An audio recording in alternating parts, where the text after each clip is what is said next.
नमस्कार व्यूअर्स, मैं हूं क्रिस और आप मुझे देख रहे हैं मेरे यूट्यूब चैनल थिंक एजोरा पर या फिर मेरे फेसबुक पेज @थिंक एजोरा लर्निंग या अन्य सोशल मीडिया प्लेटफॉर्म्स पर जैसे कि लिंक्डइन या फिर इंस्टाग्राम पर। व्यूअर्स व्यूअर्स जैसे कि आप सभी जानते हैं, हमारे चैनल पर अलग अलग लर्निंग सीरीज चल रही हैं और जिसमें एक सीरीज मैनेजमेंट और मैनेजमेंट लर्निंग सीरीज चल रही है। उसी सीरीज में हमने मैनेजमेंट मैनेजमेंट कॉन्सेप्ट्स और मैनेजमेंट की बहुत सारी थ्योरीज को कवर किया है। आज उसी सीरीज में मैं एक और लेक्चर, एक और सब्जेक्ट आपके सामने लेकर आया हूं और ये सब्जेक्ट रिलेटेड है 3 T's से। और ये 3 T's क्या होते हैं अभी हम जानेंगे इस लेक्चर में।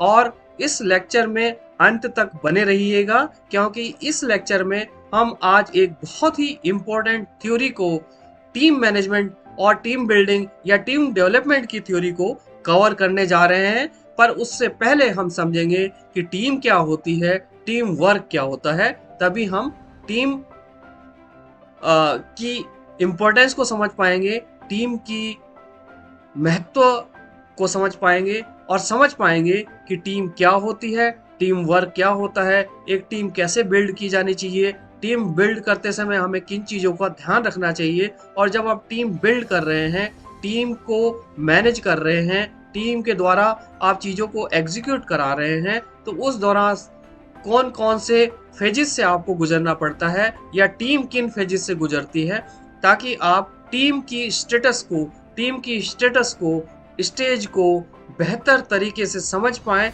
उन्हें सपोर्ट कर पाएं, उन्हें लीड कर पाएं।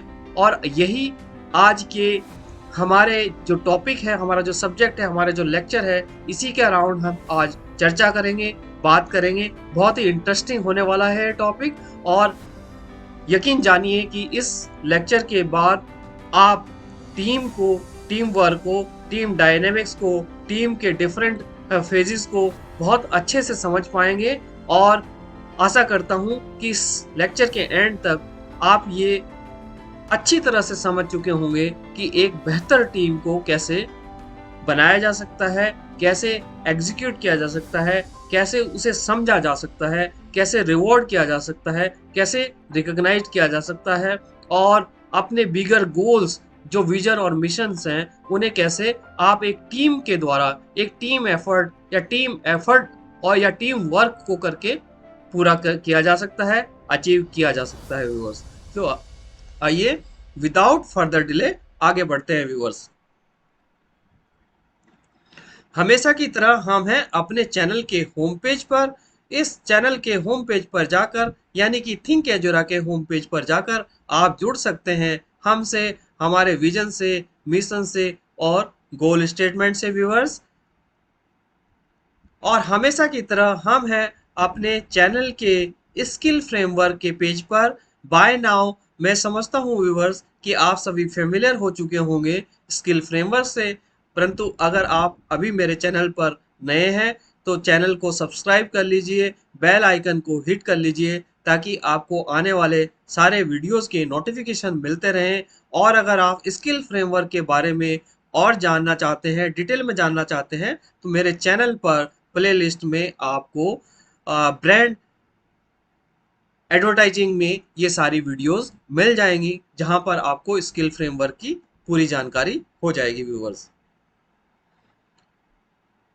Okay viewers, let's begin. हमने जो शुरुआत में बात की थी कि आज मैं बात करने जा रहा हूं टीम के बारे में। और टीम के बारे में आज हम बात करेंगे व्यूअर्स 3 T's के बारे में। क्या है ये 3 T's? ये 3 T's हैं team, team work and team theories viewers. Yes, 3 T's remember रखिए, इसे याद रख लीजिएगा कि क्या है ये 3 T's। टीम है, टीम वर्क है और टीम थियरीज है। आज हाँ, इस टॉपिक में हम समझने की कोशिश करेंगे कि टीम्स क्या होती हैं, टीम वर्क क्या होता है और टीम की क्या वेरियस थियरीज हैं। टीम को बेहतर समझने के लिए, टीम के डायनेमिक्स को समझने के लिए, टीम के डिफरेंट स्टेजेस को समझने के लिए, टीम के डिफरेंट मैं कहूँ कि अलग अलग पहलू को समझने के लिए हमें टीम थियरीज भी पता होनी चाहिए। व्यूअर्स, आज बात करेंगे इन सभी चीज़ों के बारे में, इन 3 Ts के बारे में, और इस लेक्चर के अंत तक आपको टीम के हर एक पर्सपेक्टिव की, हर एक पहलू की जानकारी होगी, इसकी मैं आपको आशा दिलाता हूं और आपको आश्वासन देता हूं। आइए व्यूअर्स, आगे बढ़ते हैं।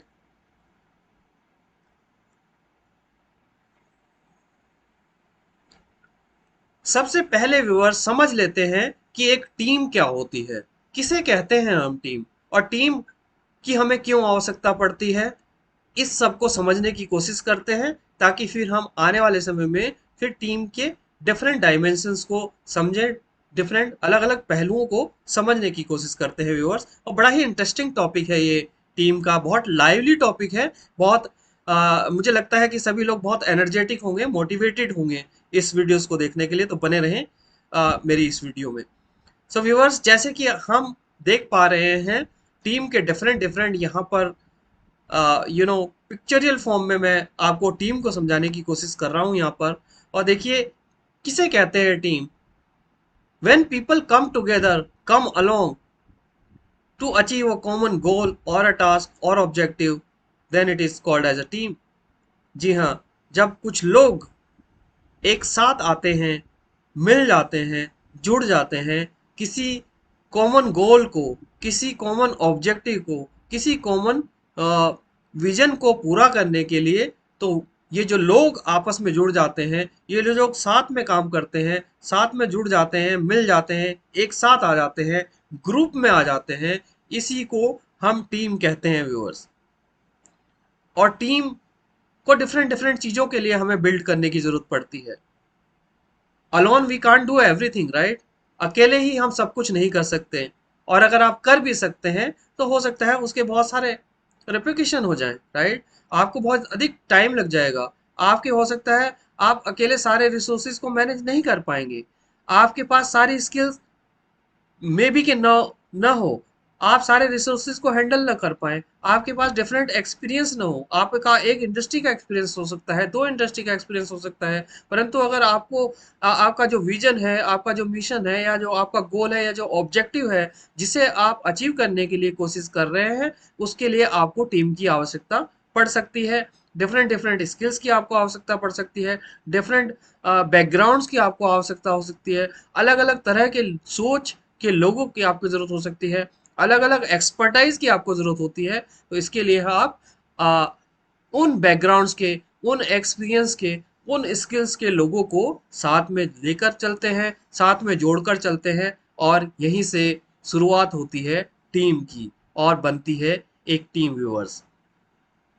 इसके अलावा व्यूअर्स, अगर बात करें बिल्ड टुगेदर, देखिए ये जो लोग आपस में जुड़ जाते हैं, मिल जाते हैं, एक ग्रुप फॉर्म करते हैं जिसे हम कहते हैं टीम, क्योंकि ये लोग मिलकर एक किसी बड़े ऑब्जेक्टिव को, कि, किसी ऐसे मिशन को जो वो अकेले पूरा नहीं कर सकते, साथ में आ जाते हैं, मिल जाते हैं, जुड़ जाते हैं, एक अच्छे इंटेंशन को लेकर, एक अच्छे विजन को लेकर, मिशन को लेकर, यही टीम कहलाती है व्यूअर्स। इसके अलावा viewers, sorry, united to get it done. देखिए, बहुत सारे काम अकेले नहीं किया जा सकते।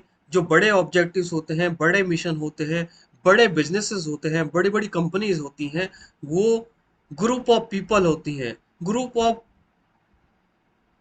पर्सन्स होते हैं, राइट। बहुत सारे लोगों का एक समूह होता है, जो अलग अलग बैकग्राउंड से, अलग अलग स्किल्स से। और विवर्स, यहाँ पर समझने की ये आवश्यकता है कि टीम्स की जब हम बात कर रहे हैं, तो यहाँ पर हम स्पेसिफिकली बात कर रहे हैं ह्यूमन रिसोर्स के बारे में। यहाँ हम लोगों के बारे में बात कर रहे हैं, चीजों के बारे में बात नहीं कर रहे हैं। जब टीम की बात की जाती है, तो बात लोगों के बारे में होती है, चीजों के बारे में बात नहीं होती। बाकी रिसोर्सेज अपनी जगह है, उनकी आवश्यकता पड़ती है, पर चूंकि ह्यूमन एक लाइव ऑर्गेनिज्म है, हम चीज़ों को समझते हैं, महसूस करते हैं, जानते हैं, समझते हैं, एक्सपीरियंस करते हैं, हमारे पास इमोशंस है, थिंकिंग है, सोच है, विजन है, मिशन है, गोल है। और इसीलिए टीम की एक बहुत ज़्यादा इम्पोर्टेंस होती है, क्योंकि हम मिलकर ही एक सपना देखते हैं, एक बड़ा कोई ऐसा कॉमन गोल या कॉमन ऑब्जेक्टिव हमारे पास होता है जिसे पूरा करने के लिए ये अलग अलग लोग, अलग अलग बैकग्राउंड के लोग, अलग अलग एक्सपीरियंस के लोग, अलग अलग एक्सपर्टाइज के लोग साथ आ जाते हैं, मिल जाते हैं, मिलकर काम करते हैं, उसको करने के लिए एक हो जाते हैं, तभी टीम बनती है। और इसे ही हम टीम कहते हैं व्यूवर्स। और व्यूवर्स अगर आगे बात करें, bring different skills and expertise, इसकी मैं बात कर चुका हूँ कि जब हमें अलग अलग स्किल्स की, अलग अलग एक्सपीरियंस की, अलग अलग बैकग्राउंड की, डिफरेंट थिंकिंग की, डिफरेंट पर्सपेक्टिव की आवश्यकता होती है, तो हमें टीम की ज़रूरत होती है, हम टीम बिल्ड करते हैं। क्योंकि ये सारे लोग अलग अलग बैकग्राउंड से आते हैं, अलग अलग एक्सपीरियंस को लेकर, अलग अलग स्किल्स को लेकर आते हैं, जो टीम के लिए एक वैल्यू ऐड होते हैं। क्योंकि जब हमारे सबके पर्सपेक्टिव, हम सबकी सोच, थिंकिंग, नॉलेज, टेक्नोलॉजी, ये सब चीज़ें जब मिल जाती हैं, तो हमारा जो कॉमन गोल है, जो मिशन है, उसको अचीव करने में बहुत आसानी हो जाती है। और इसीलिए एक सेइंग जाती है, टुगेदर एवरीवन अचीव्स मोर। और टीम के लिए ये जो स्टैंड फॉर दिया गया है, टीम ऑफ कोर्स TEAM से मिलकर बना है।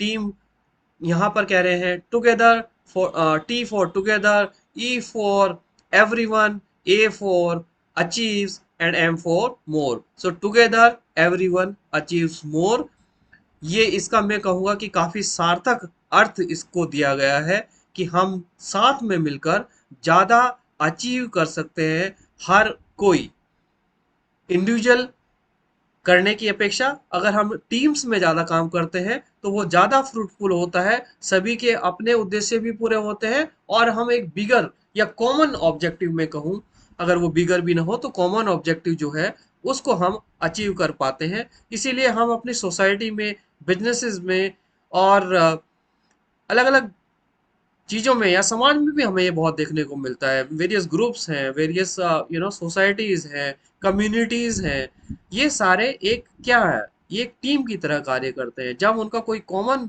उद्देश्य होता है, या एक ही उद्देश्य को पाने के लिए जब डिफरेंट डिफरेंट अलग अलग लोग एक साथ मिल जाते हैं, तो यही एक टीम बन जाती है व्यूअर्स। इसके अलावा यहाँ पर इंटीग्रेशन और सिमुलेशन की बात होती है। देखिए अलग अलग लोग अपने अपने तरीकों से काम करते हैं, परंतु चूंकि जब हम एक साथ एक समूह में, एक ग्रुप में मिल जाते हैं, तो कुछ ग्राउंड रूल्स सेट होते हैं टीम्स के कि किस तरीके से हमें ऑपरेट करना है। हमारी कम्युनिटी की जो गाइडलाइंस हैं वो क्या होंगी, हमारे थंब रूल्स क्या होंगे, हमारे सोशल ऑपरेटिंग प्रोसीजर्स क्या होंगे, हम किस तरीके से ऑपरेट करेंगे, वो सारी चीज़ें भी फिर वहाँ पर आ जाती है। एक तरह का एक फ्रेमवर्क बिल्ड हो जाता है, और सभी लोग इस फ्रेमवर्क में जो ग्राउंड रूल्स होते हैं या जो फंडामेंटल्स होते हैं, उन प्रिंसिपल्स को फॉलो करते हुए कॉमन ऑब्जेक्टिव को अचीव करने के लिए कार्य करते हैं। और यही टीम का मैं कहूँगा कि टीम की ब्यूटी है। टीम की सफलता भी इसी में होती है कि वो कॉमन गोल के लिए मिलकर काम करते हैं, कॉमन ऑब्जेक्टिव को अचीव करने के लिए काम करते हैं, और इसीलिए इसमें इंटीग्रेशन का बहुत महत्व होता है। सो व्यूवर्स, आशा करता हूँ कि इस शॉर्ट में आपको यहाँ पर ये समझ में आ गया होगा। इस स्लाइड्स में हमने जितनी चीज़ों के बारे में बात की है, एग्जाम्पल्स की हमने बात की है, इसके थ्रू आपको टीम की अंडरस्टैंडिंग हो गई होगी। टीम हमेशा बात करते हैं ह्यूमन रिसोर्स की, मानव मानव रिसोर्स की, ह्यूमन रिसोर्स की बात की जाती है जब लोग आपस में किसी कॉमन ऑब्जेक्टिव को फुलफिल करने के लिए, पूरा करने के लिए, एग्जीक्यूट करने के लिए, अचीव करने के लिए आपस में जुड़ जाते हैं, तो वही एक टीम कहलाती है व्यूअर्स। और डेफिनेटली जब आप एक टीम फॉर्म कर लेते हैं, तो टीम की ये ब्यूटी हो जाती है कि बहुत अधिक चांसेस हो जाते हैं कि टीम अपने ऑब्जेक्टिव को अचीव करने में सफल होगी, और वो डेफिनेटली विन होंगे मार्केट प्लेस में, अगर इसको बिजनेस पर्सपेक्टिव से सोचा जाए या फिर ऑर्गेनाइजेशनल पर्सपेक्टिव से सोचा जाए तो। आइए व्यूअर्स थोड़ा आगे बढ़ते हैं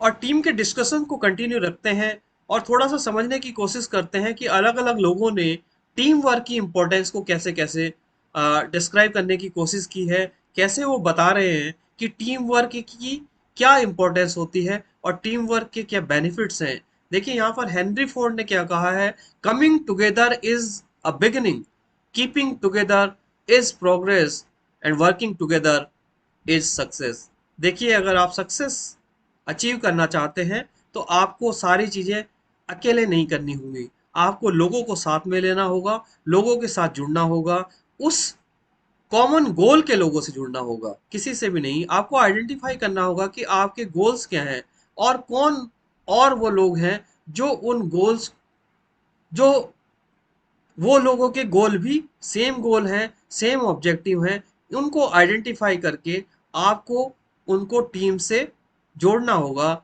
और यही हेनरी फोर्ड यहाँ पर कह रहे हैं कि coming together is the beginning. यदि आप साथ में जुड़ जाते हैं तो शुरुआत हो जाती है, साथ में रहकर करते हैं तो प्रोग्रेस हो जाती है, और अगर साथ में उसे करते हैं आप, एग्जीक्यूट करते हैं आप, तो डेफिनेटली सक्सेस आपको जरूर मिलेगी। तो टीम का और टीम वर्क की इंपॉर्टेंस इस सेइंग से पता चल जाती है, हेनरी फोर्ड की सेइंग से। आइए कुछ और चीजें पढ़ते हैं। किसी ने बहुत अच्छी तरीके से, चूंकि टीम जो वर्ड है, TEAM, टीम, टीम इन वर्ड्स, इन जो अल्फाबेट से मिलकर बना है, T for together, E for everyone, A for achieve, and M for more. It means together everyone achieves more. किसी ने बहुत ही अधिक, अत्यधिक मैं कहूंगा कि एक सार्थक अर्थ टीम वर्ड को दिया हुआ है, जिसे हम कहते हैं टुगेदर एवरीवन अचीव्स मोर। देखिए कहा है कि अगर हम साथ मिलकर काम करते हैं तो हर एक ज्यादा अचीव करेगा। इसका क्या अर्थ हुआ? इसका अर्थ है कि अगर हमारे कुछ कॉमन गोल हैं, कुछ कॉमन ऑब्जेक्टिव्स हैं, तो अगर हम अलग अलग, सभी लोग अलग अलग इसमें काम करेंगे तो हो सकता है कि वो उस लेवल तक न पहुंच पाए जहां पर वे पहुंचना चाहते हैं। परंतु ऐसे लोग जिनके कॉमन गोल है, कॉमन ऑब्जेक्टिव है, अगर वो साथ जुड़ जाते हैं, साथ मिलकर काम करते हैं, तो हर एक तो ज्यादा अचीव करेगा ही, टीम भी बहुत अधिक अचीव करेगी। टीम तो डेफिनेटली अचीव करेगी, लेकिन हर एक का जो अपना विजन था वो भी शायद उसे अचीव कर पाएंगे, वहां तक पहुंच पाएंगे। और यही पावर होती है टीम वर्क की। इसीलिए टीम बहुत इंपॉर्टेंट होती है किसी भी सक्सेस के लिए। देखिए हम बात करते हैं क्रिकेट टीम की, हम बात करते हैं फुटबॉल टीम की, हम बात करते हैं सोसाइटीज में डिफरेंट ग्रुप्स होते हैं बने हुए, जैसे हमारे कल्चरल ग्रुप्स होते हैं, राइट। सो ये सभी अपने मिशन के लिए क्या करते हैं, उस सोच से जुड़े हुए लोगों को, उस मैं कहूंगा कि उस धारा से जुड़े हुए लोगों को, उस विधा से जुड़े हुए लोगों को आपस में जोड़ने का काम करते हैं, और एक टीम बनती चली जाती है। और डेफिनेटली इससे टीम का उद्देश्य तो पूरा ही होता है, और जो अपने छोटे छोटे उद्देश्य लोगों के, उनके जो कॉमन गोल्स में जो अपने उद्देश्य होते हैं वो भी मेट हो जाते हैं, वो बहुत आसानी से मेट हो जाते हैं, बहुत सुगमता से मेट हो जाते हैं। यही पावर है टीम की, व्यूअर्स। देखिए कुछ और बात करते हैं। स्टीव जॉब्स बहुत ही सक्सेसफुल बिजनेसमैन हैं। आप बात करते हैं स्टीव जॉब्स क्या कह रहे हैं, great things in business are never done by one person, they are done by a team of people. कितने अच्छे तरीके से इन्होंने बिजनेस सेंस में इसको कहा है। इन्होंने क्या कहा है कि जो बड़ी थिंग्स हैं, जो ग्रेट थिंग्स हैं, वो बिजनेसेस में किसी अकेले ने नहीं किया है। देखिए हो सकता है कि ड्रीम पहली बार किसी एक ने देखा होगा, जैसे फेसबुक में अगर हम कहें मार्क जफरबर्ग ने फेसबुक का सपना देखा होगा, लेकिन फेसबुक आज जिस स्टेज में है, जिस लेवल का एप्लीकेशन वो सोशल मीडिया प्लेटफॉर्म पर फेसबुक आज की डेट में है, वो डेफिनेटली खाली मार्क जकरबर्ग ने नहीं बनाया होगा, राइट। उसके पीछे कितने लोग होंगे, कितने लोगों की सोच होगी, कितने लोगों की एक्सपर्टाइज होगी, क्या क्या टेक्नोलॉजीज होंगी। अगर हम टीम से भी रिलेटेड बात करें, कितने डिफरेंट एक्सपीरियंस के लोग उसमें इन्वॉल्व होंगे, कितने डिफरेंट स्किल्स के लोग उसमें इन्वॉल्व होंगे, और तभी जाकर वो प्रोडक्ट इवॉल्व होता जा रहा है। और अगर फेसबुक की आप हिस्ट्री को पढ़ेंगे तो आपको समझ में आ जाएगा कि उन्होंने एक बहुत ही सिंपल कोलैबोरेशन के लिए फेसबुक को के आइडिया को बनाया था, लेकिन परंतु बाद में ये इसको किस रूप, कि, क्या रूप में आज फेसबुक आ गया है कि सोशल मीडिया प्लेटफॉर्म का एक मेन एप्लीकेशन आज की डेट में, अगर मैं कहूँ यूट्यूब और इनके बाद ये जो फेसबुक एक बहुत ही यूज्ड एप्लीकेशन है। सो ये एक टीम एफर्ट है, जिस तरह से स्टीव स्टीव जॉब ने यहाँ पर कहा है। स्टीव जॉब एक बहुत ही सक्सेसफुल CEO रहे हैं, हम सभी जानते हैं एप्पल में, और एप्पल के बारे में मुझे आपको बताने की आवश्यकता नहीं है, राइट? ओके, अब बात कर लेते हैं कुछ और। No one can whistle a symphony, it takes a whole etcetera orchestra to play it. Let's read it once more. No one can whistle a symphony. It takes a whole orchestra to play it. कितने प्यारे ढंग से musical, अगर मैं कहूँ इसे कि musical अंदाज में किसी ने इसको जो है टीम को डिस्क्राइब करने की कोशिश की है, कहा है कि देखिए कोई भी विसल जो सीटी है वो सिम्फनी में नहीं बजा सकता। देखिए जो ऑर्केस्ट्रा होती है, ऑर्केस्ट्रा में बहुत सारे इंस्ट्रूमेंट होते हैं, और मुझे मेरा ऑर्केस्ट्रा पर्सनल फेवरेट है। और मेरी देखिए बहुत पुराने ज़माने में शादियों में कई जगह देखने को ऑर्केस्ट्रा देखने को मिलता था, कई जगह पर ये आपको रेस्टोरेंट्स में मिल जाता है, परंतु इसका ट्रेंड थोड़ा कम हो गया है अब। पर यहाँ पर वो जो बताने की कोशिश इन्होंने कही है ऑर्केस्ट्रा को, परंतु इसकी एक अलग ऑडियंस है ऑर्केस्ट्रा की। सो ऑर्केस्ट्रा में डिफरेंट डिफरेंट जो म्यूजिकल इंस्ट्रूमेंट्स होते हैं, और उनका जो रिदम होता है और उनके जो सिम्फनी होती है आपस में, वो देखते ही बनती है। और ये इन्होंने ये कहा है कि वो एक टीम एफर्ट है, जो ऑर्केस्ट्रा है एक टीम एफर्ट है, उसमें एक सिंगर होता है और उसमें बहुत सारे म्यूजिशियंस होते हैं, डिफरेंट डिफरेंट म्यूजिक के इंस्ट्रूमेंट्स होते हैं, और वो सारे लोग आपस में इतनी हार्मनी के साथ, इतनी सिम्फनी के साथ उनको प्ले करते हैं कि देखते ही मंजर बन जाता है। तो इसीलिए कहते हैं कि टीम का जो है, देखिए यहाँ पर भी एक टीम एफर्ट की बात आ गई है। सो टीम, वो सारा ऑर्केस्ट्रा एक बंदा नहीं बजा सकता, उसके लिए आपको अलग अलग लोगों की जरूरत है, अलग अलग स्किल्स, अलग अलग इंस्ट्रूमेंट्स के एक्सपर्ट की जरूरत है। तब आप उनको मिला करके, आप जब कंबाइन करते हैं, एक साथ जोड़ते हैं, तब आपका ऑर्केस्ट्रा बनता है। और देखिए समा बांध देते हैं किस तरीके से, तो वो एक टीम एफर्ट है। सो टीम वर्क की यहाँ पर इम्पोर्टेंस हम समझने की कोशिश कर रहे हैं, और बहुत ही सिंपल शब्दों में मैं आपको समझाने की कोशिश कर रहा हूँ, बहुत एग्जाम्पल्स के साथ आपको समझाने की कोशिश कर रहा हूँ कि आपको जो है टीम की इम्पोर्टेंस बहुत ही आसानी से, टीम वर्क को हम बहुत आसानी से समझ पाए व्यूअर्स। और आइए बात करते हैं हेलेन केलर क्या कहते हैं टीम वर्क के बारे में या टीम के बारे में। Alone we can do so little, together we can do so much. देखिए क्या कह रहे हैं, अकेले हम बहुत कम कर पाएंगे, और साथ में मिलकर हम बहुत कुछ कर पाएंगे। और ये अपने आप में बताती है टीम की ताकत, कि अकेले आप वो चीज अचीव नहीं कर सकते जो आप एक टीम के साथ कर सकते हैं, टीम वर्क के साथ कर सकते हैं। तो अपनी टीम को आप बिल्ड कीजिए, टीम को ग्रो कीजिए, मेंटेन कीजिए, टीम को मैनेज कीजिए, टीम को लीड कीजिए, टीम बनाइए। ओके, एक और सेइंग है हेनरी फोर्ड की। हेनरी फोर्ड की बहुत सारी सेइंग्स है टीम वर्क के बारे में, और इसको पढ़ते हैं। Coming together is a beginning, keeping together is a progress, working together is a success. हमने अभी बात की है इसके बारे में। सो व्यूअर्स, आशा करता हूं कि इन कोट्स से आपको समझ में आ गया होगा कि टीम वर्क की कितनी इंपॉर्टेंस है। यहाँ पर हम टीम वर्क की इंपॉर्टेंस समझने की कोशिश कर रहे थे, ऑर्केस्ट्रा के टर्म्स में हमने समझने की कोशिश की, टीम की स्टैंड फोर को समझकर टुगेदर एवरीवन अचीव्स मोर के द्वारा हमने समझने की कोशिश की, अकेले हम कितना कम कर पाते हैं, मिलकर हम कितना अधिक कर पाएंगे, ये हमने समझने की कोशिश की। इस सब से हमें पता चला कि टीम वर्क क्या होता है और टीम वर्क की क्या इंपॉर्टेंस होती है व्यूअर्स। आइए व्यूअर्स थोड़ा आगे चलते हैं, और बने रहिएगा इस वीडियो में, क्योंकि टीम से रिलेटेड थियरी हम यहाँ पर कवर करेंगे। और इससे पहले कि हम थियरी पर जाएं, आइए बात करते हैं टीम के पर्पज के बारे में। टीम क्यों बनाई जाती है, टीम को क्यों फॉर्म किया जाता है, टीम के क्या उद्देश्य हो सकते हैं, इनको थोड़ा सा समझ लेते हैं, और फिर हम बढ़ेंगे थियोरी की ओर। ओके व्यूअर्स, एक एक करके कोड्स को पढ़ते हैं, और फिर इन्हें एक्सप्लेन करने की कोशिश में करूंगा आपको सिंपल शब्दों में। A team is defined as a group of individuals organized to work together to accomplish a set of objectives that cannot be achieved effectively by an individual। देखिए टीम को वहां पर फॉर्म किया जाता है, वहां पर ऑर्गेनाइज किया जाता है जहां पर आप किसी काम को अकेले या तो नहीं कर पाएंगे, अगर आप कर पाएंगे तो वहां तक नहीं पहुंच पाएंगे जहां तक आप पहुंचना चाहते हैं। तो डेफिनेटली आपको एक टीम की जरूरत पड़ती है व्यूअर्स। आइए आगे बढ़ते हैं। Whether it is an organisation, church, club, institution, teams, must be formed in order to increase productivity, create synergy, and improve on the overall development. Building a winning team far exceed just hiring a bunch of talented and skilled individual.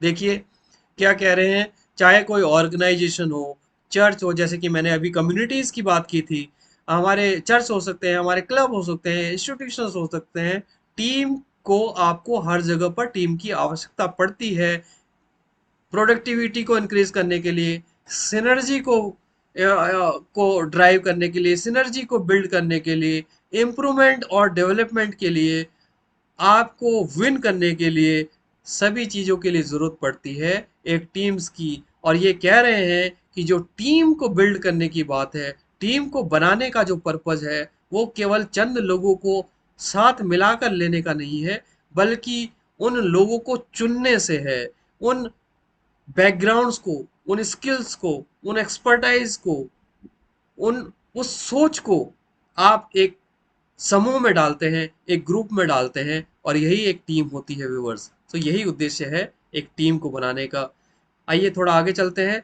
It means encouraging positive informal interactions between group members. It means instilling a winning attitude throughout the organization. It means watching for and quickly trying to reverse team building problems such as jealousy and defensive behaviour.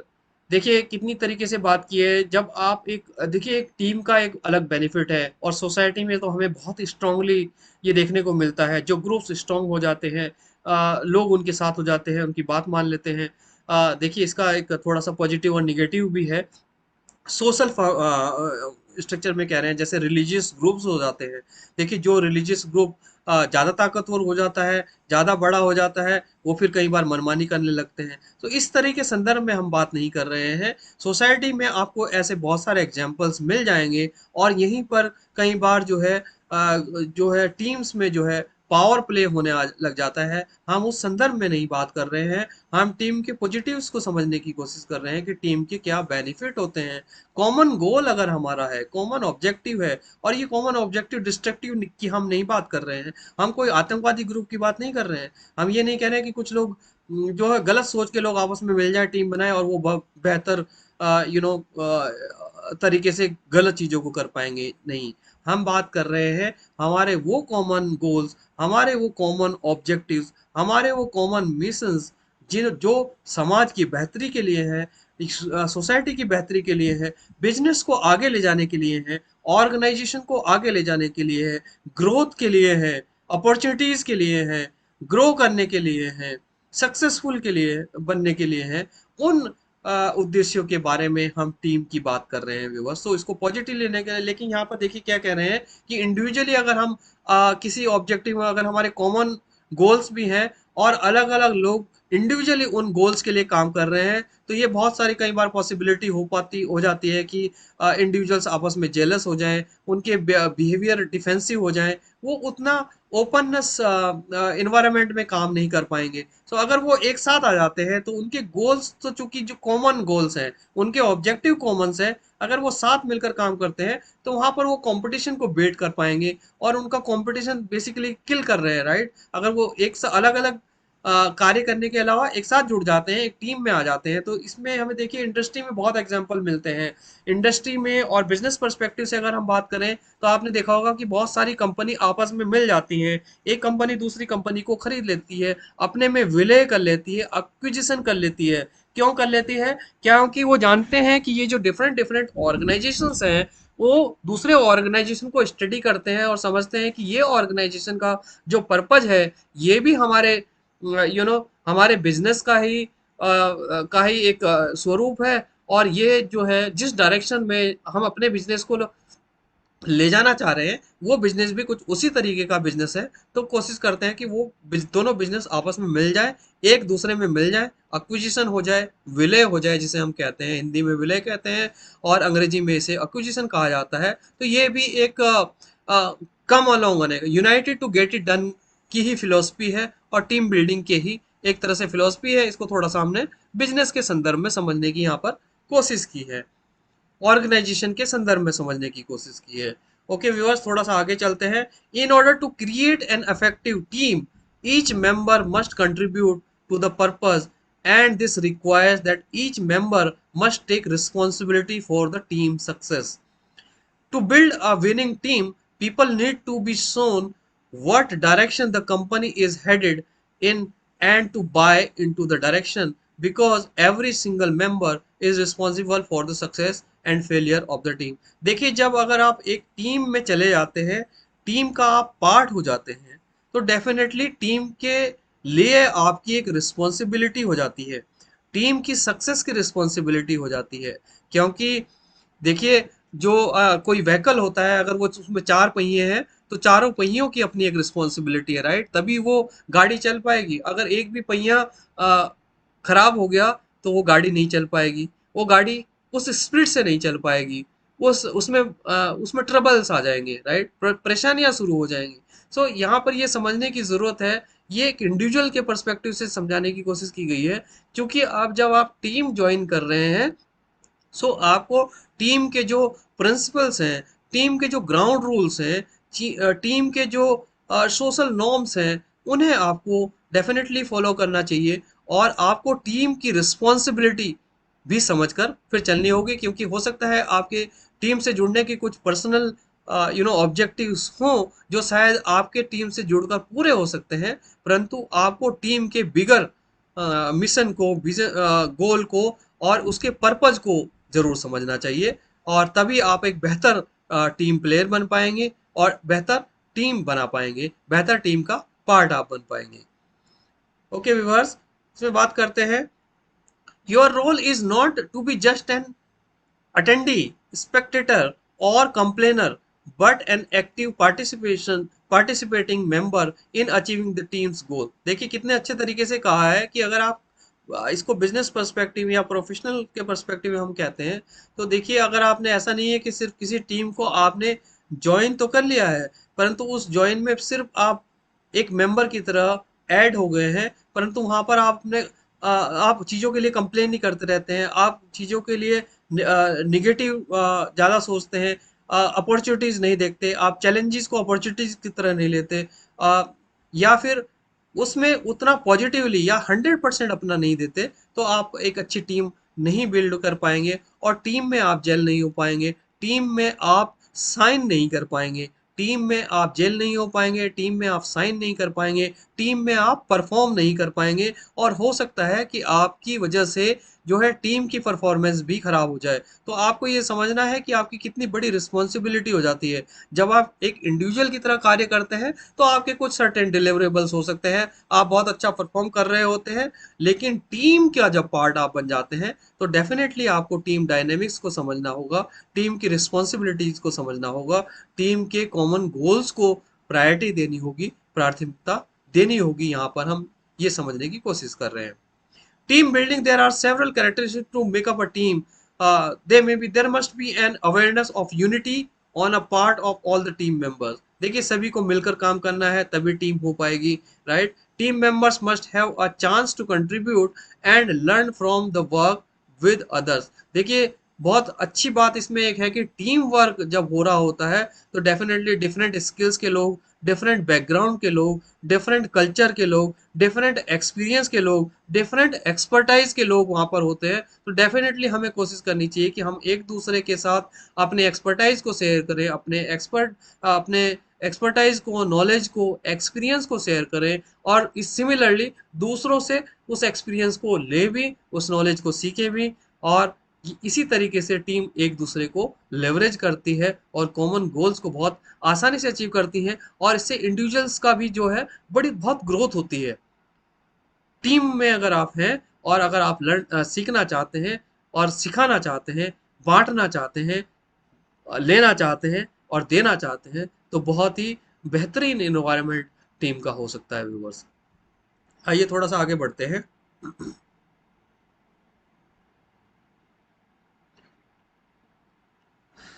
और देखिए, team members must share a sense of why the team exists and must invest in according to the mission and goals. The team members must know what needs to be done next, by whom, and when to achieve team goals. देखिए यहाँ पर clarity की बात है और कोई बात नहीं है। क्लैरिटी की ये बात कर रहे हैं कि सबसे पहले जब हम टीम फॉर्म करते हैं तो टीम को डेफिनेटली ये पता होना चाहिए कि टीम क्यों फॉर्म की गई है, टीम ने क्या कार्य करने हैं, कब करने हैं, किसने करने हैं, क्या अचीव करना है, क्या पर्पज है टीम का। ये डेफिनेटली सबसे पहले क्लैरिटी, जब भी अभी हम थ्योरीज को समझेंगे तो देखिए वहां पर क्लासेस क्यों आ जाते हैं। जब टीम बिल्डिंग डेवलपमेंट के मॉडल को जब हम समझेंगे अभी इन थियरीज में, तब समझ में आएगा कि कितनी तरह से स्टॉर्मिंग क्यों आ जाती है, फॉर्मिंग के बाद एकदम से स्टॉर्मिंग क्यों आ जाती है। ये इसीलिए आती है क्योंकि इस क्वेश्चन का आंसर कम होता है, वहां पर उतनी क्लैरिटी नहीं होती चीजों की, इसीलिए जो है स्टॉर्मिंग का फेज आ जाता है, और जिसे हम अभी समझेंगे। देखिए इसके बाद ये कह रहे हैं team member must clearly understand the authority and decision making line. Team members must deal with the conflict openly, and this is considered why important in decision making and personal growth. Team members should feel that their unique personalities are appreciated and well utilized। देखिए यही बात कर रहे हैं कि team में जो मैंने ग्राउंड रूल्स की बात कर रहा था, जो फंडामेंटल्स की मैं बात कर रहा था, ये चीज़ें वहीं पर आ जाती हैं कि आपको समझ में होना चाहिए कि टीम का स्ट्रक्चर देखिए बहुत ज़रूरी है। जब आप किसी टीम से जुड़ जाते हैं तो आपको समझना है कि वो टीम क्या है, टीम की हायरार्की क्या है, टीम में किस तरह से मैनेजमेंट होगा, हायरार्की ऑफ अथॉरिटी क्या है, लाइन ऑफ अथॉरिटी क्या है, लाइन ऑफ मैनेजमेंट क्या है, who are your peers, who are your colleagues, what are their experiences, what are their background। so शुरू में शायद टीम को ये पता नहीं होता, इसीलिए टीम में स्टॉर्मिंग पेज आ जाता है और हम समझने की कोशिश करेंगे। परंतु जैसे ही आप किसी टीम का पार्ट बनते हैं, ये आपकी रिस्पॉन्सिबिलिटी बन जाती है कि आप टीम को जल्दी से जल्दी जानने और समझने की कोशिश करें। वो कौन लोग हैं जिनके साथ आप काम करने जा रहे हो, उनके क्या एक्सपीरियंसेस हैं, उनके क्या बैकग्राउंड्स हैं, किस बैकग्राउंड से, किस कल्चर से वो लोग हैं, ताकि आप जो है बेहतर जेल कर पाएँ, बहुत बेहतर तरीके से चीज़ों को यूज़ कर पाएँ, स्किल्स को यूज़ कर पाएँ, शेयर कर पाएँ और सीख भी पाएँ, सिखा भी पाएँ और टीम से बेहतरी से आप जुड़ पाएँ। तो ये बहुत ज़रूरी हो जाता है व्यूअर्स। ओके, इसके अलावा बात करते हैं कि group norms and expectations for working together are set and seen as standard for everyone. देखिए टीम के कुछ स्टैंडर्ड्स होने चाहिए, जैसे मैंने ग्राउंड रूल्स की बात की, फंडामेंटल्स की बात की, सोशल कॉन्टैक्ट आज के समय में एक टर्म यूज किया जाता है। जब कभी भी हम एक टीम के रूप में बात करते हैं तो हम एक सोशल कॉन्टैक्ट जनरेट कर लेते हैं। जैसे कि आपने देखा होगा सोशल मीडिया में सोशल मीडिया गाइडलाइंस है, राइट। आप अगर किसी की वीडियो देख रहे हैं तो डेफिनेटली आपको एक, अगर आप उससे अग्री करते हैं तो आप डेफिनेटली अप्रिशिएशन से रिलेटेड उसको कमेंट करेंगे या रिमार्क करेंगे, आप उसे अप्रिशिएट करेंगे, रिकॉग्नाइज करेंगे, अवार्ड काइंड ऑफ स्टेटमेंट्स आप देंगे। परंतु अगर आप डिसएग्री भी करते हैं then you will have to be respectful, right, in your remarks. जब आप किसी को कमेंट कर रहे हैं किसी वीडियोस में या कहीं पर भी सोशल मीडिया प्लेटफॉर्म्स में, आजकल हम बहुत रिएक्शन देते हैं, बहुत अपने व्यूज देते हैं। सो वहां पर भी हमें सॉरी, यहाँ पर भी हमें रेस्पेक्टफुल रहना पड़ता है। हमें अपनी लैंग्वेज का ध्यान रखना होगा कि हमारी लैंग्वेज सिविलाइज्ड हो, हम वेल मैनर्ड तरीके से अगर कोई विरोध भी दर्ज करा रहे हैं तो हमें उस तरीके से करना चाहिए। तो इसी को हम सोशल कॉन्टैक्ट कह सकते हैं, सोशल या आप इसको हम कहते हैं social computing guidelines, right. Media platform के अंतर्गत अगर हम बात करें तो, या सोशल मीडिया गाइडलाइंस की बात करें तो ये सारे के सारे ग्राउंड रूल्स ही हैं, ये सारे के सारे फंडामेंटल्स हैं। हमें समझना होगा कि जब हम किसी टीम में, देखिए आप सोशल मीडिया में है, इसका मतलब आप उस सोशल मीडिया टीम का पार्ट हो गए हैं। आप चाहे उसमें कंट्रीब्यूट कर रहे हैं या उसको आप कंज्यूम कर रहे हैं, आप क्रिएटर हैं या आप कंज्यूमर हैं या कस्टमर हैं, डेफिनेटली आप उस कम्युनिटी का, उस टीम का पार्ट बन चुके हैं। और आपको डेफिनेटली वो ग्राउंड रूल्स, वो फंडामेंटल्स, वो कम्युनिटी गाइडलाइंस फॉलो करनी चाहिए। That is what we are saying here. So इन चीज़ों की बात हो रही है। आगे बात करते हैं। Therefore, each team member should feel a part of the process and of the process, and this add motivation to the group. The team meeting should be held on a regular basis। देखिए यहाँ पर different team के motivations के बारे में बात कर रहे हैं। जैसे हमने बात किया कि टीम को अवेयरनेस होनी चाहिए टीम के पर्पस के बारे में, विजन मिशन और गोल के बारे में, कि टीम को क्यों फॉर्म किया गया है, टीम में डिफरेंट डिफरेंट लोगों की क्या क्या रिस्पॉन्सिबिलिटीज होंगी, उनकी क्या क्या अथॉरिटीज होंगी, टीम का स्ट्रक्चर क्या होगा, इसको बहुत समझना जरूरी है। टीम में हायरार्की ऑफ अथॉरिटी क्या है, टीम में अलाइनमेंट कैसे है, आपके कोलिग्स कौन है, इन सभी को, और किस तरीके से रिस्पॉन्सिबिलिटीज डिवाइड की जाएंगी, क्या अकाउंटेबिलिटी होगी, इन सभी का ध्यान टीम में रखना आ जाता है। जब टीम रखना, देखिए जब आप एक कॉमन गोल की तरफ आ रहे हैं, ज़्यादा लोग उसमें जुड़ गए हैं, ज़्यादा से अर्थ है कि एक से ज़्यादा लोग जब जुड़ गए हैं, टीम बन गई है, तो यहाँ पर कम्युनिकेशन की बहुत इंपॉर्टेंस हो जाती है कि किस तरीके से एक दूसरे का। और जब हम कम्युनिकेशन थियोरी के बारे में पढ़ेंगे, मैं आप नेक्स्ट वीडियो लेकर आऊंगा इस बारे में कम्युनिकेशन थियोरी के ऊपर। सो कम्युनिकेशन थियोरी में हम समझेंगे कि एक टीम का क्या साइज होना चाहिए, क्या एक मैनेजेबल साइज होना चाहिए, ताकि हमारा जो कम्युनिकेशन है वो क्लियर रहे, कंसाइज रहे, वो डिफिकल्ट ना हो, वो बहुत ज़्यादा नेटवर्क ना हो जाए कि वहाँ पर हमारा कम्युनिकेशन लॉस्ट ना हो जाए। हमारा जो मैसेज है वो क्लियर कम्युनिकेट होना चाहिए। So number of communication channels limited होने चाहिए। तो उस तरीके की यहाँ पर हम बात कर रहे हैं टीम में। वो सारी थियोरीज धीरे धीरे हम मैनेजमेंट थियोरीज में अलग अलग थ्योरीज को कवर कर रहे हैं व्यूअर्स। आज हम बात कर रहे हैं टीम के बारे में, टीम वर्क और टीम थियोरी के बारे में। सो आइए व्यूअर्स, मैं समझता हूँ कि अब तक आप टीम और टीम वर्क को समझ चुके हैं, टीम के पर्पज को समझ चुके हैं। और अब आइए बढ़ते हैं एक्साइटिंग फेज की तरफ, जहां पर हम बात करेंगे टीम डेवलपमेंट थियोरी के बारे में, टीम के स्टेजेस की थ्योरी के बारे में। और आइए आगे बढ़ते हैं व्यूअर।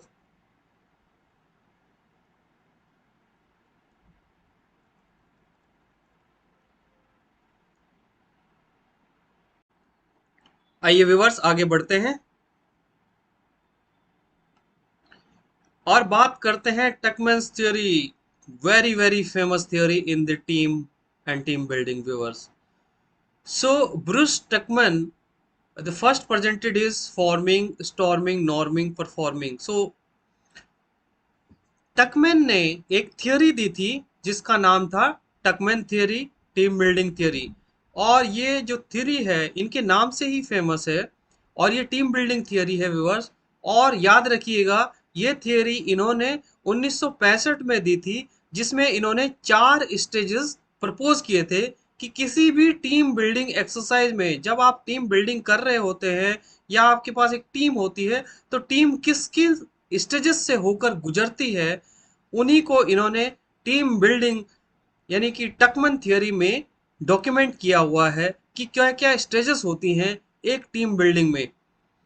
और बाद में इन्होंने इन 4 स्टेजेस में एक और स्टेज को ऐड किया 1977 में, यानी कि 1965 में जब इन्होंने थियोरी दी थी तो इस थियोरी में 4 ही स्टेज थी। लेकिन 1977 में इस थियोरी में एक और स्टेज को ऐड किया गया, जिसका नाम था एडजर्निंग। और ये इन्होंने मैरी जेनसन के साथ मिलकर इस स्टेज को इस थ्योरी में ऐड किया गया था। तो याद रखने का ये फैक्ट है कि ये जो थ्योरी है टीम बिल्डिंग थ्योरी, जिसको हम टकमैन थ्योरी के नाम से जानते हैं, इनका नाम ब्रूस टकमैन था। और जिन्होंने ये थ्योरी 1965 में पहली बार दी थी, जिसमें 4 स्टेजेस थी, फॉर्मिंग, स्टॉर्मिंग, नॉर्मिंग, परफॉर्मिंग, यानी FSNP। और बाद में इसमें एक और स्टेज को जोड़ दिया गया जिसको कहते हैं हम एडजॉर्निंग। और आज के समय में व्यूअर्स, अगर आप प्रोजेक्ट मैनेजमेंट पर्सपेक्टिव से देखें तो एडजॉर्निंग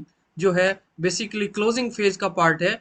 और ये बहुत इंपॉर्टेंट पार्ट है, तो इसलिए इन्होंने 1970 में इसको जोड़ दिया। तो बहुत अच्छी बात इन्होंने की कि क्लोजिंग यानी एडजॉर्निंग यानी क्लोजिंग होना भी बहुत ज़रूरी है किसी भी टीम के स्टेज में।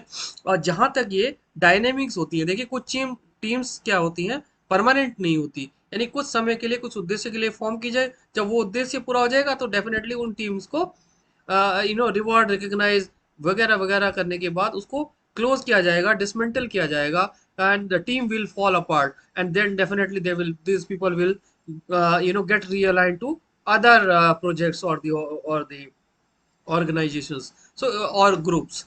सो इस तरीके से आपको समझना है। आइए समझते हैं इस थ्योरी को। बड़ी ही इंटरेस्टिंग थ्योरी है व्यूअर्स, और इस थ्योरी को अगर आप समझ लेते हैं, इसकी थ्योरी की कितनी इंपॉर्टेंस है ये आपको इस चीज से समझ आएगी कि आपको टीम बिल्डिंग में ये थ्योरी बहुत ज़्यादा हेल्प करती है, क्योंकि ये आपको समझाती है, ये थ्योरी आपको समझाती है कि एक team starting from the building and to the adjourning किन किन फेजेस से, ये जो फेजेस इन्होंने दिए हैं, इन फेजेस से गुजरती है, और इन फेजेस में क्या क्या डायनेमिक्स होते हैं, क्या क्या मूवमेंट्स होती है, क्या मोटिवेशन होते हैं, क्या टीम मोटिवेशन होते हैं, एक टीम में जो इंडिविजुअल्स हैं वो किस स्टेज से गुजर रहते हैं, उनका क्या माइंडसेट होता है, वो किस लेवल ऑफ अंडरस्टैंडिंग में होते हैं इन डिफरेंट डिफरेंट स्टेजेस में। ये बहुत इंपॉर्टेंट है और बहुत आसानी से आपको एक टीम के डायनेमिक्स को और डिफरेंट स्टेजेस को समझाती है व्यूवर्स। तो आइए पढ़ते हैं इसके इन स्टेजेस को। ओके, देखिए ये कह रहा है कि जब भी आप कोई टीम डेवलपमेंट करते हैं या टीम फॉर्म करते हैं, तो टीम इन स्टेजेस से होकर गुजरती है इन पॉइंट इन टाइम। जब अलग अलग पॉइंट में इन स्टेजेस से होकर गुजरती है, कौन कौन सी हैं ये स्टेजेस, और इसको समझते हैं। सबसे पहली स्टेज, देखिए नीचे से पढ़ना शुरू करेंगे इसको। सबसे पहली स्टेज होती है फॉर्मिंग। और फॉर्मिंग की स्टेज क्या है?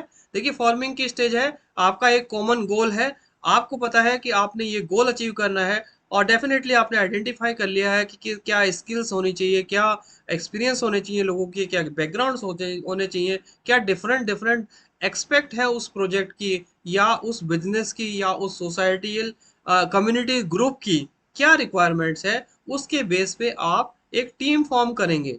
राइट, जब जब आप टीम फॉर्म करते हैं तो टीम फॉर्मिंग स्टेज में आपका टीम फॉर्म करने से मतलब है, यहाँ पे ये क्या कह रहा है कि members start interacting and try out what is expected of them. Excitement and enthusiasm is mixed with fear and uncertainty. देखिए कितनी अच्छे तरीके से उन्होंने कहा कि जब आप एक टीम फॉर्म करते हैं या टीम फॉर्म कर लेते हैं, तो उसमें लोग आपस में एक दूसरे से इंटरेक्ट कर रहे होते हैं, उनके अंदर एक्साइटमेंट भी होता है, डेफिनेटली उनको लगता है कि कुछ नया प्रोजेक्ट है, कुछ नया काम है, कुछ नया मिशन है, हमारा कुछ कॉमन गोल है जिसके लिए हम सब मिलकर काम करेंगे। एक्साइटमेंट होता है, एंथुसियाज्म होता है, लेकिन उसके साथ साथ वहाँ पर लोगों में फियर होता है, समूह के ग्रुप के लोगों में, टीम के लोगों में फियर होता है ऑफ अनसर्टेनिटी, क्योंकि ज़्यादा उस समय एट दिस स्टेज की बात कर रहे हैं जब ग्रुप फॉर्म हो रहा है, उद्देश्य का तो पता है, विजन का पता है, और लेकिन ये नहीं पता है इंडिविजुअल की क्या रिस्पॉन्सिबिलिटीज हैं, किसको क्या काम दिया जाएगा, उन्हें क्या करना होगा, उनका क्या रोल होगा, ये सारी की सारी थोड़ी सी अनक्लियर होती हैं, ग्रे एरियाज होते हैं, मैं कहूँगा अनडिस्क्राइब्ड होता है एट दिस स्टेज। तो यहाँ पर एंजाइटी और ये जो फियर की जो और अनसर्टेनिटी की वजह से जो फियर होता है, वो टीम मेंबर्स में होता है। तो यहाँ पर आपको मैनेजमेंट पर्सपेक्टिव से सोचना है। आप अगर एक इंडिविजुअल है, टीम के मेंबर है, तब भी ये थ्योरी आपको हेल्प करेगी, क्योंकि जब लोगों से आपके डिस्कशंस हो रहे होंगे, लोगों से आप बात कर रहे होंगे, उन टीम के लोगों से आप बात कर रहे होंगे, तो समझ रहे होंगे कि लोग बहुत ज़्यादा क्वेश्चन पूछते हैं ऐसे स्टेज में, बहुत ज़्यादा वो थोड़ा हेजिटेंट होते हैं शेयर करने के लिए चीज़ों को, चीज़ों को ज़्यादा शेयर नहीं करना चाहते। Best practice sharing at this level पे स्टार्ट नहीं होती, सब अपने नॉलेज एक्सपीरियंस को अपने पास रखना चाहते हैं, बात तो करते हैं परंतु उतना ओपननेस नहीं हो पाती, शेयर नहीं कर पाते, आइडिया शेयरिंग नहीं हो पाती इस समय में, क्योंकि फियर ऑफ अनसर्टेनिटी होता है इस समय। सो आपको समझना है कि अगर एक टीम मेंबर है, आप इस स्टेज से गुजर रहे हैं, तो डेफिनेटली आपके अंदर अगर बहुत सारे क्वेश्चंस हैं, बहुत सारी एंजाइटी है, आपके अंदर एक फियर है, तो ये एक नेचुरल पर्सपेक्टिव में कहूंगा कि ऐसी स्टेज में किसी को भी ये फील करना हो सकता है। एज ए टीम मेंबर आपको ये समझना है कि एक नई टीम है, तो आपको समय देना है, कूल रहना है, काम रहना है, क्योंकि आपको पता है आने वाले टाइम में ये सारी अनसर्टेनिटी, ये सारा फियर, क्योंकि जो कि अनक्लैरिटी की वजह से है, सारी क्लैरिटी आ जाएगी, रोल्स एंड रिस्पॉन्सिबिलिटीज डिफाइन हो जाएंगे, आपको आपका विजन मिशन गोल स्टेटमेंट ऑल क्लियर हो जाएगा, रिस्पॉन्सिबिलिटीज क्लियर हो जाएंगी, अथॉरिटी लाइन आपको क्लियर हो जाएगी, आपको जो टीम का जो स्ट्रक्चर है वो क्लियर हो जाएगा, आप अपने कुलीग्स को बेहतर तरीके से जानना शुरू कर देंगे, तो वो सारी चीजें सेटल हो जाएंगी। लेकिन फॉर्मिंग के स्टेज पर आप इन सारी चीजों को एक्सपीरियंस करेंगे। अब यहाँ पर ये तो हो गया एम्प्लॉय के पर्सपेक्टिव से, यानी कि टीम मेंबर के पर्सपेक्टिव से, परंतु यहाँ पर अगर जो टीम का जो मैनेजर है या टीम का जो लीडर है, उसको किस तरीके से समझना है। देखिए उसको भी ये समझना है कि टीम यहाँ पर चूंकि नई है, नई टीम फॉर्म हो रही है, अलग अलग आर्ग्यूमेंट्स आ रहे हैं, अलग अलग डिस्कशंस हो रहे हैं, तो यहाँ पर मैनेजर को बहुत ज़्यादा गाइडेंस देने की ज़रूरत होती है। देखिए यहाँ पर क्या होता है, at this stage the common to discuss everyone's skills background and interest. तो यहाँ पर एक मैनेजर का फर्ज बनता है कि वो गेट टुगेदर करे, टीम्स को आपस में फैमिलाइज, कॉलिग्स को आपस में फैमिलराइज करे। तो इसलिए ज़रूरी है कि टीम मीटिंग्स में ज़्यादा टीम मीटिंग्स हो, ज़्यादा एक दूसरे को जानने का मौका मिले। और कैसे हो सकता है कि आप टीम मीटिंग में आप इंट्रोडक्शन कराएं, आप यू नो हम बात कराएं एम्प्लॉयज़ की आपस में, उनको एक प्लेटफॉर्म आप दें, उनको एक ऐसा प्लेटफॉर्म आप दें जहां पर वो अपने बारे में शेयर कर पाएं कि उनके क्या बैकग्राउंड्स हैं, उनके क्या स्किल्स हैं, उनके क्या इंटरेस्ट हैं, क्या प्रोजेक्ट्स के क्या गोल्स हैं। इन सारी चीज़ों को जब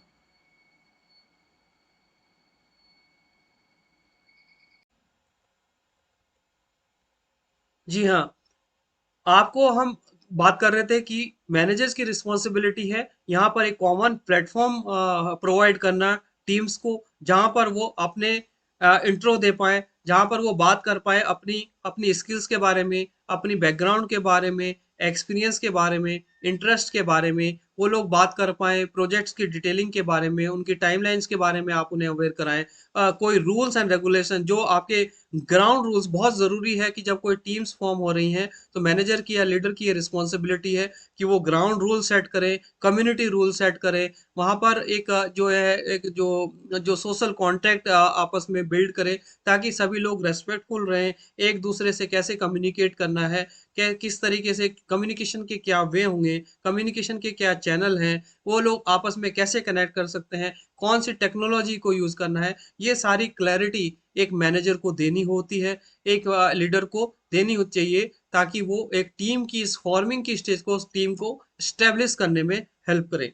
ओके व्यूअर्स, सेकंड स्टेप की बात करते हैं। तो सेकंड स्टेप आता है जब टीम फॉर्म हो गई है, आपस में इंट्रोडक्शंस हो गए हैं, टीम्स एक दूसरे से फेमिलियर हो गई है थोड़ी सी, और एक दूसरे के बैकग्राउंड को जान गए हैं, स्किल्स और एक्सपीरियंस को जान गए हैं। तो सेकंड स्टेप आता है स्टॉर्मिंग का। देखिए फॉर्मिंग के बाद एक बड़ा डाउनफॉल आता है, अगर मैं कहूँ इसको स्टॉर्मिंग जो फेज है, जो तूफान आने की यहाँ पर हम बात कर रहे हैं। Conflict occurs as personal agenda come to light, members assert themselves and start questioning decision and challenging authority। देखिए यहाँ पर जो सेकंड स्टेज है, ये थोड़ी सी टफ स्टेज होती है किसी भी लीडर के लिए, मैनेजर के लिए। और ये टीम मेंबर्स के पर्सपेक्टिव में भी से भी थोड़ा सा अनकंफर्टेबल स्टेज है।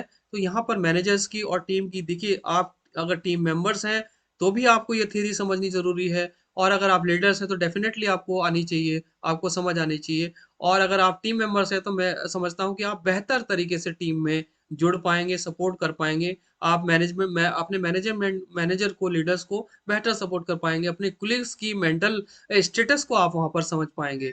और यहाँ पर देखिए इस स्टेज में जो सेकंड स्टेज है टीम डेवलपमेंट की, जब टीम फॉर्म हो गई, इंट्रो हो गए, एक दूसरे की बैकग्राउंड पता चल गया, तो यहाँ पर फिर सेकंड स्टेज आती है स्टॉर्मिंग की स्टेज। इस स्टेज पर कॉन्फ्लिक्ट्स थोड़े से बढ़ जाते हैं, क्योंकि देखिए अलग अलग लोगों की अलग अलग स्किल्स होती है, अलग बैकग्राउंड्स होती हैं, उनके अपने अलग इंटरेस्ट होते हैं। सो वे अपने इंटरेस्ट को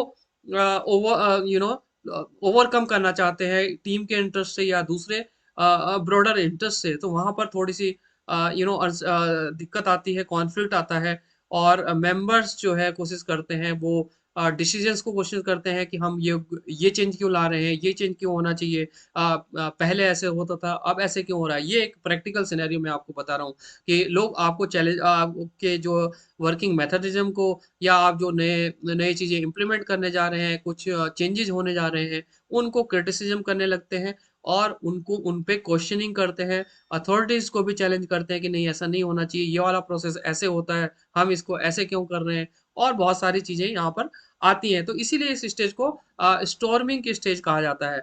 इस स्टेज में देखिए जो ईगोज होते हैं लोगों के, this is the stage where egos may start to show themselves and tempers may flare. So यहाँ पर लोग थोड़ा सा एक्साइटेड हो जाते हैं, थोड़ा सा वहाँ पर एंगर भी आपको देखने को मिल सकता है, एंजाइटी होती है, क्योंकि जो फियर है, फियर ऑफ लूजिंग में भी हो सकता है, fear of conflict, fear of conflict of interest हो सकता है, कॉन्फ्लिक्ट ऑफ अथॉरिटी हो सकता है, आपका रोल्स एंड रिस्पॉन्सिबिलिटीज के लिए। तो एक तरह का पावर प्ले वाली चीज यहाँ पर आ जाती है। इसकी वजह से थोड़ा सा एक तूफान का माहौल जो है टीम में बन जाता है। इसीलिए इस स्टेज को नाम ही दिया गया है स्टॉर्मिंग, मतलब तूफानी स्टेज ये होती है। और यहाँ पर लोग जो है अपने अपने कंपटीशन के हिसाब से, अपने अपने एक्सपीरियंस के हिसाब से, अपनी अपनी पावर के हिसाब से जो है लीड करने की कोशिश करते हैं। और यहाँ पर द टीम में disagree on how to complete a particular task और वॉइस आउट एनी कंसर्न। देखिए यहाँ पर जैसे मैंने अभी कहा था कि अगर उनको कोई गाइडलाइन दी जा रही है, उन्हें कोई एक प्रोसेस फॉलो करने के लिए बोला जा रहा है, तो वहां पर वो कई बार डिसएग्री कर जाते हैं, कई बार वो उसको क्वेश्चन कर देते हैं, वहां पर कंसर्न्स रेज कर देते हैं। तो देखिए मैनेजर की रिस्पॉन्सिबिलिटी बहुत ज्यादा हो जाती है यहाँ पर, और भी ज्यादा रिस्पॉन्सिबिलिटी हो जाती है कि वो टीम को कंसेंसस की तरफ बढ़ाने की कोशिश करें, उनके जितने कंसर्न्स हैं उनको एड्रेस करने की कोशिश करें, उनके जो क्वेश्चंस हैं उन्हें रिजोल्व करने की कोशिश करें। तो इन दो स्टेजेस में, जो फॉर्मिंग और स्टॉर्मिंग के स्टेजेस है, मैनेजर को बहुत ज्यादा काम करना पड़ता है। लीडर की जो रिस्पॉन्सिबिलिटीज यहाँ पर ज्यादा होती है। लेकिन अगर आप as a team member in no team building की इस थ्योरी को अगर आप समझते हैं, तो आप समझेंगे कि टीम किस स्टेज पर है।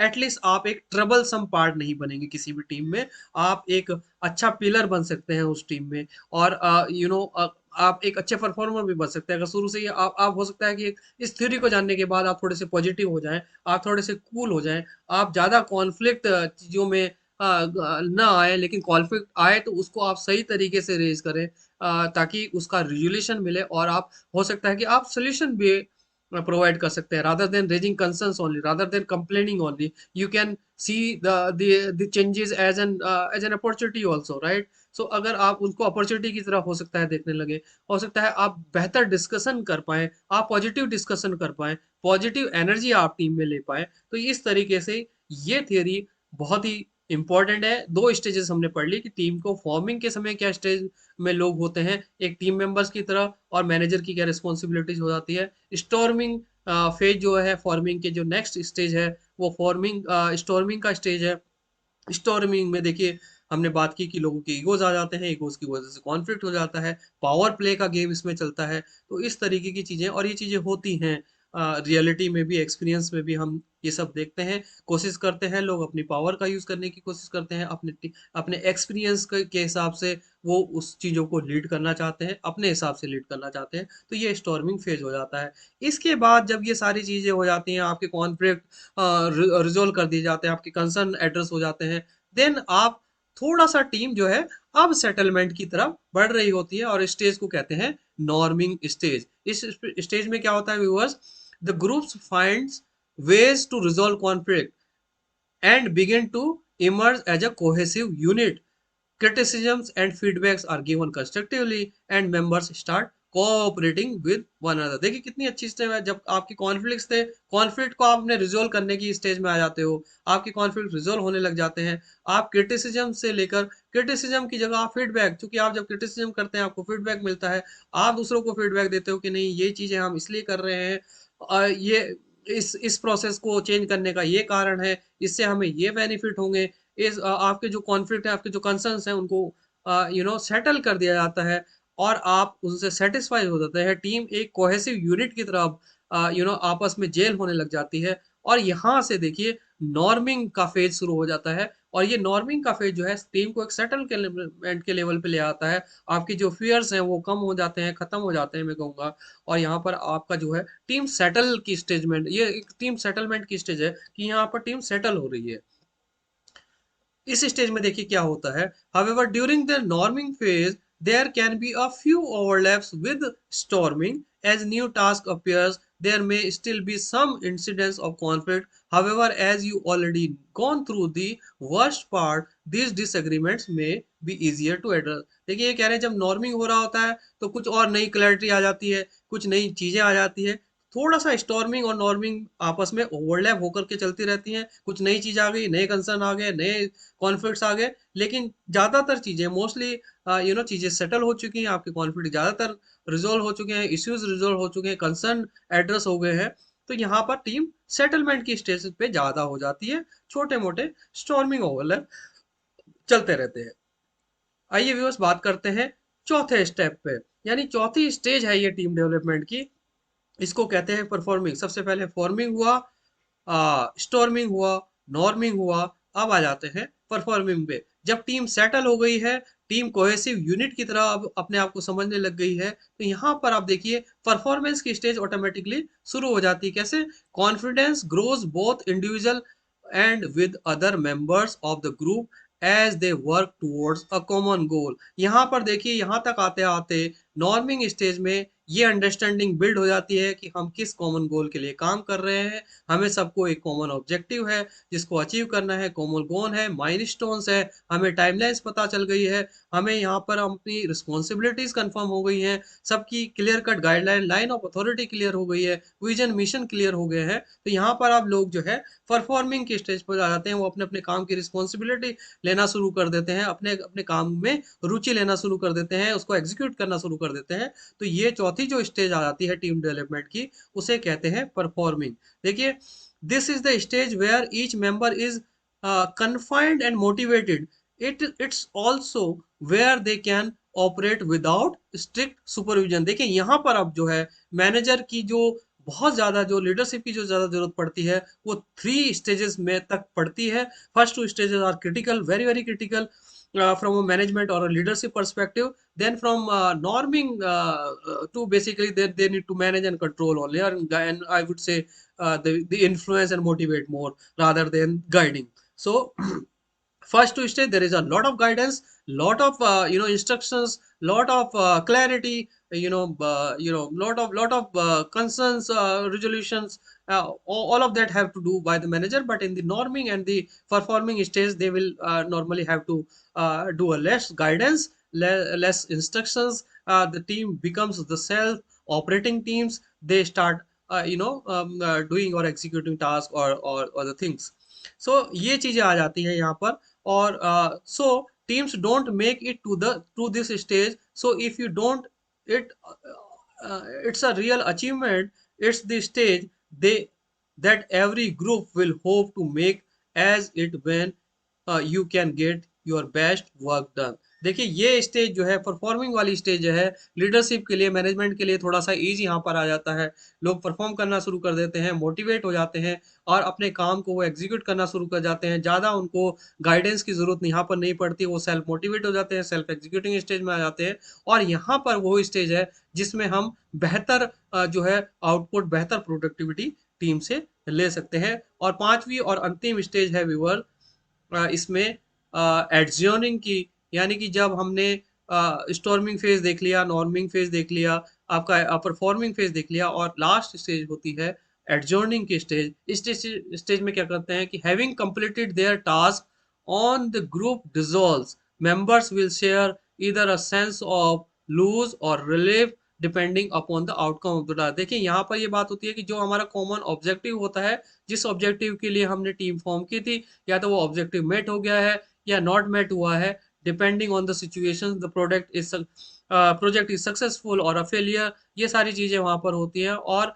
यहाँ पर टीम के अब डिसोल्यूशन का टाइम आ जाता है। टीम अपनी अपनी, अगर देखिए मैट्रिक्स एनवायरनमेंट में ज्यादातर कंपनीज में ये होता है कि प्रोजेक्ट में लोग असाइन होते हैं, उस प्रोजेक्ट में वो काम करते हैं, इन सारे स्टेज से होकर गुजरते हैं, और लास्ट की एडजॉर्निंग स्टेज में फिर वो जिस जिस मैनेजर से या प्रोजेक्ट से वो रिसोर्सेज बोरो किए थे, वो ह्यूमन रिसोर्स बोरो किए थे, वो वापस चले जाते हैं, या फिर वो दूसरे प्रोजेक्ट्स में फिर वो इन्हीं स्टेज से होकर गुजरते हैं। ये मैट्रिक्स इन्वायरमेंट की कहानी है। इसी तरीके से तो यहाँ पर देखिए वो ये कह रहे हैं कि जो एडजॉर्निंग स्टेज में जो है टीम डिसॉल्व का टाइम आ जाता है, मेंबर विल शेयर इधर अ sense of loss or relief. यहाँ पर मेंबर जो अगर प्रोजेक्ट सक्सेसफुल हो गया तो वो बहुत मोटिवेटेड, वो अचीव, सेंस ऑफ अचीवमेंट महसूस करते हैं। हो सकता है कि उनको रिवॉर्ड रिकग्निशन, इसीलिए ज़रूरी होता है कि जब कोई प्रोजेक्ट खत्म हो रहा होता है, यहाँ पर फिर मैनेजमेंट का रोल आ जाता है। ये ज़रूरी होता है कि जो लेसन लर्न है, जो प्रोजेक्ट की जो सक्सेस है, अगर फेलियर है तो उससे लेसन लर्न लिए जाएं, उसको रिपोजिटरी में रखा जाए, ताकि फ्यूचर में जो गलतियां इस प्रोजेक्ट में हुई है, जो कमियां इस प्रोजेक्ट में रह गई हैं, जिसकी वजह से कुछ फेलियर्स आए हैं, उनको एक लेसन लर्न की तरह रिपोजिटरी में रखा जाए, वो एक चीज़ हो सकती है। अगर प्रोजेक्ट सक्सेसफुल हुआ है डेफिनेटली, तो उसमें डेफिनेटली रिवॉर्ड रिकग्निशन होता है, लोगों को मोटिवेट रखने के लिए उनको रिवॉर्ड किया जाता है, रिकग्निशन किया जाता है। जो अच्छा काम करते हैं उस प्रोजेक्ट पे, जिन्होंने अच्छा काम किया है, जिनकी वजह से सफलता मिली है, उनको रिवॉर्ड करना ज़रूरी है, रिकग्नाइज करना ज़रूरी है। और फाइनली टीम डिसमेंटल हो जाती है, अपने अपने रिसोर्सेज जो होते हैं वो अपने अपने जहाँ से वो रिसोर्सेज आए हैं वहाँ चले जाते हैं, या फिर वो अपने अपने डिपार्टमेंट्स में चले जाते हैं, और इस तरीके से वो प्रोजेक्ट क्लोज हो जाता है। और यहाँ से लेसन लर्न रिपोजिटरी में चले जाते हैं। तो इस तरीके से ये एडजॉर्निंग स्टेज है, बहुत इंपॉर्टेंट स्टेज है प्रोजेक्ट मैनेजमेंट में। देखिए लेसन लर्न का बहुत इंपॉर्टेंस है कि अगर सक्सेस रही है तो क्या क्या सक्सेस मेजर्स इस प्रोजेक्ट्स के रहे हैं, क्या इसका ऑपरेटिंग प्रोसीजर रहा है, और अगर कुछ फेलियर्स आए हैं, कुछ मिसेस हुए हैं, तो वो क्या है, ताकि हम आगे वाले आने वाले प्रोजेक्ट्स में इन लेसन लर्न्स को जो है एक लर्निंग के रूप में हम यूज कर पाए और आगे। इसलिए एडजॉर्निंग प्रोसेस बहुत इंपॉर्टेंट हो जाती है। देखिए यहाँ पर क्या कह रहे हैं, at this stage where each member is confident and motivated, it's also where they can operate without strict supervision. Some team don't make it to the stage. I think I did not paste the data here for the closing stage, but I already mention कि यहाँ पर देखिए इस stage में जो है अगर project fail हो गया है तो थोड़ा सा पीपल डीमोटिवेट हो सकते हैं, लेसन लर्न डेफिनेटली इंपॉर्टेंट हो जाता है। लेकिन अगर प्रोजेक्ट बहुत ही सक्सेसफुल हो जाता है तो हम उसको सेलिब्रेट करते हैं, रिवॉर्ड एंड रिकग्निशन होता है, और देन उसके बाद टीम का डिसॉल्वमेंट हो जाता है। इस तरीके से व्यूअर्स आप जो है टीम डेवलपमेंट की इस इनको इन 5 स्टेजेस में, जिसको हम टकमैन थ्योरी के नाम से जानते हैं, बहुत ही फेमस थ्योरी है, और डेफिनेटली इसका अपना एक बहुत बड़ा सिग्निफिकेंट है।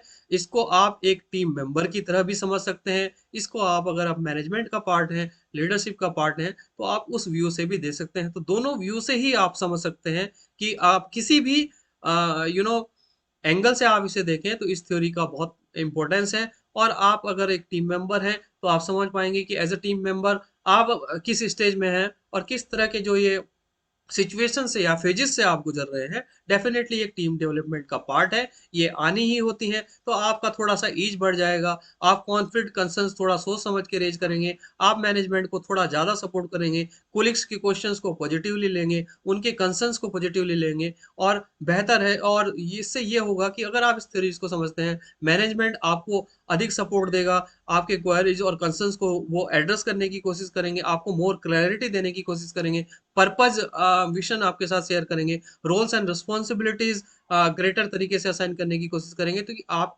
दोनों ही एक दूसरे को सपोर्ट कर रहे हैं, तो इसका मतलब है कि आपकी जो फॉर्मिंग और जो स्टॉर्मिंग की जो स्टेज है, उसको आप काफी हद तक जो नेगेटिव स्टेज मैं कहूंगा कि अगर हो सकती है होती है किसी भी टीम बिल्डिंग में, तो उस स्टेज को आप बेहतर तरीके से मैनेज कर पाएंगे, और डेफिनेटली आप जल्दी ही एंटर कर पाएंगे नॉर्मिंग स्टेज में, और norming and forming. So basically जो जो जो थोड़ी सी निगेटिव स्टेज जो है स्टॉर्मिंग एंड नॉर्मिंग स्टेज है, इनको आप कंट्रोल कर पाएंगे, इनकी टाइमलाइंस को थोड़ा आप कम कर सकते हैं, और आप बेहतर टीम ज़्यादा समय आप परफॉर्मिंग स्टेज में दे सकते हैं।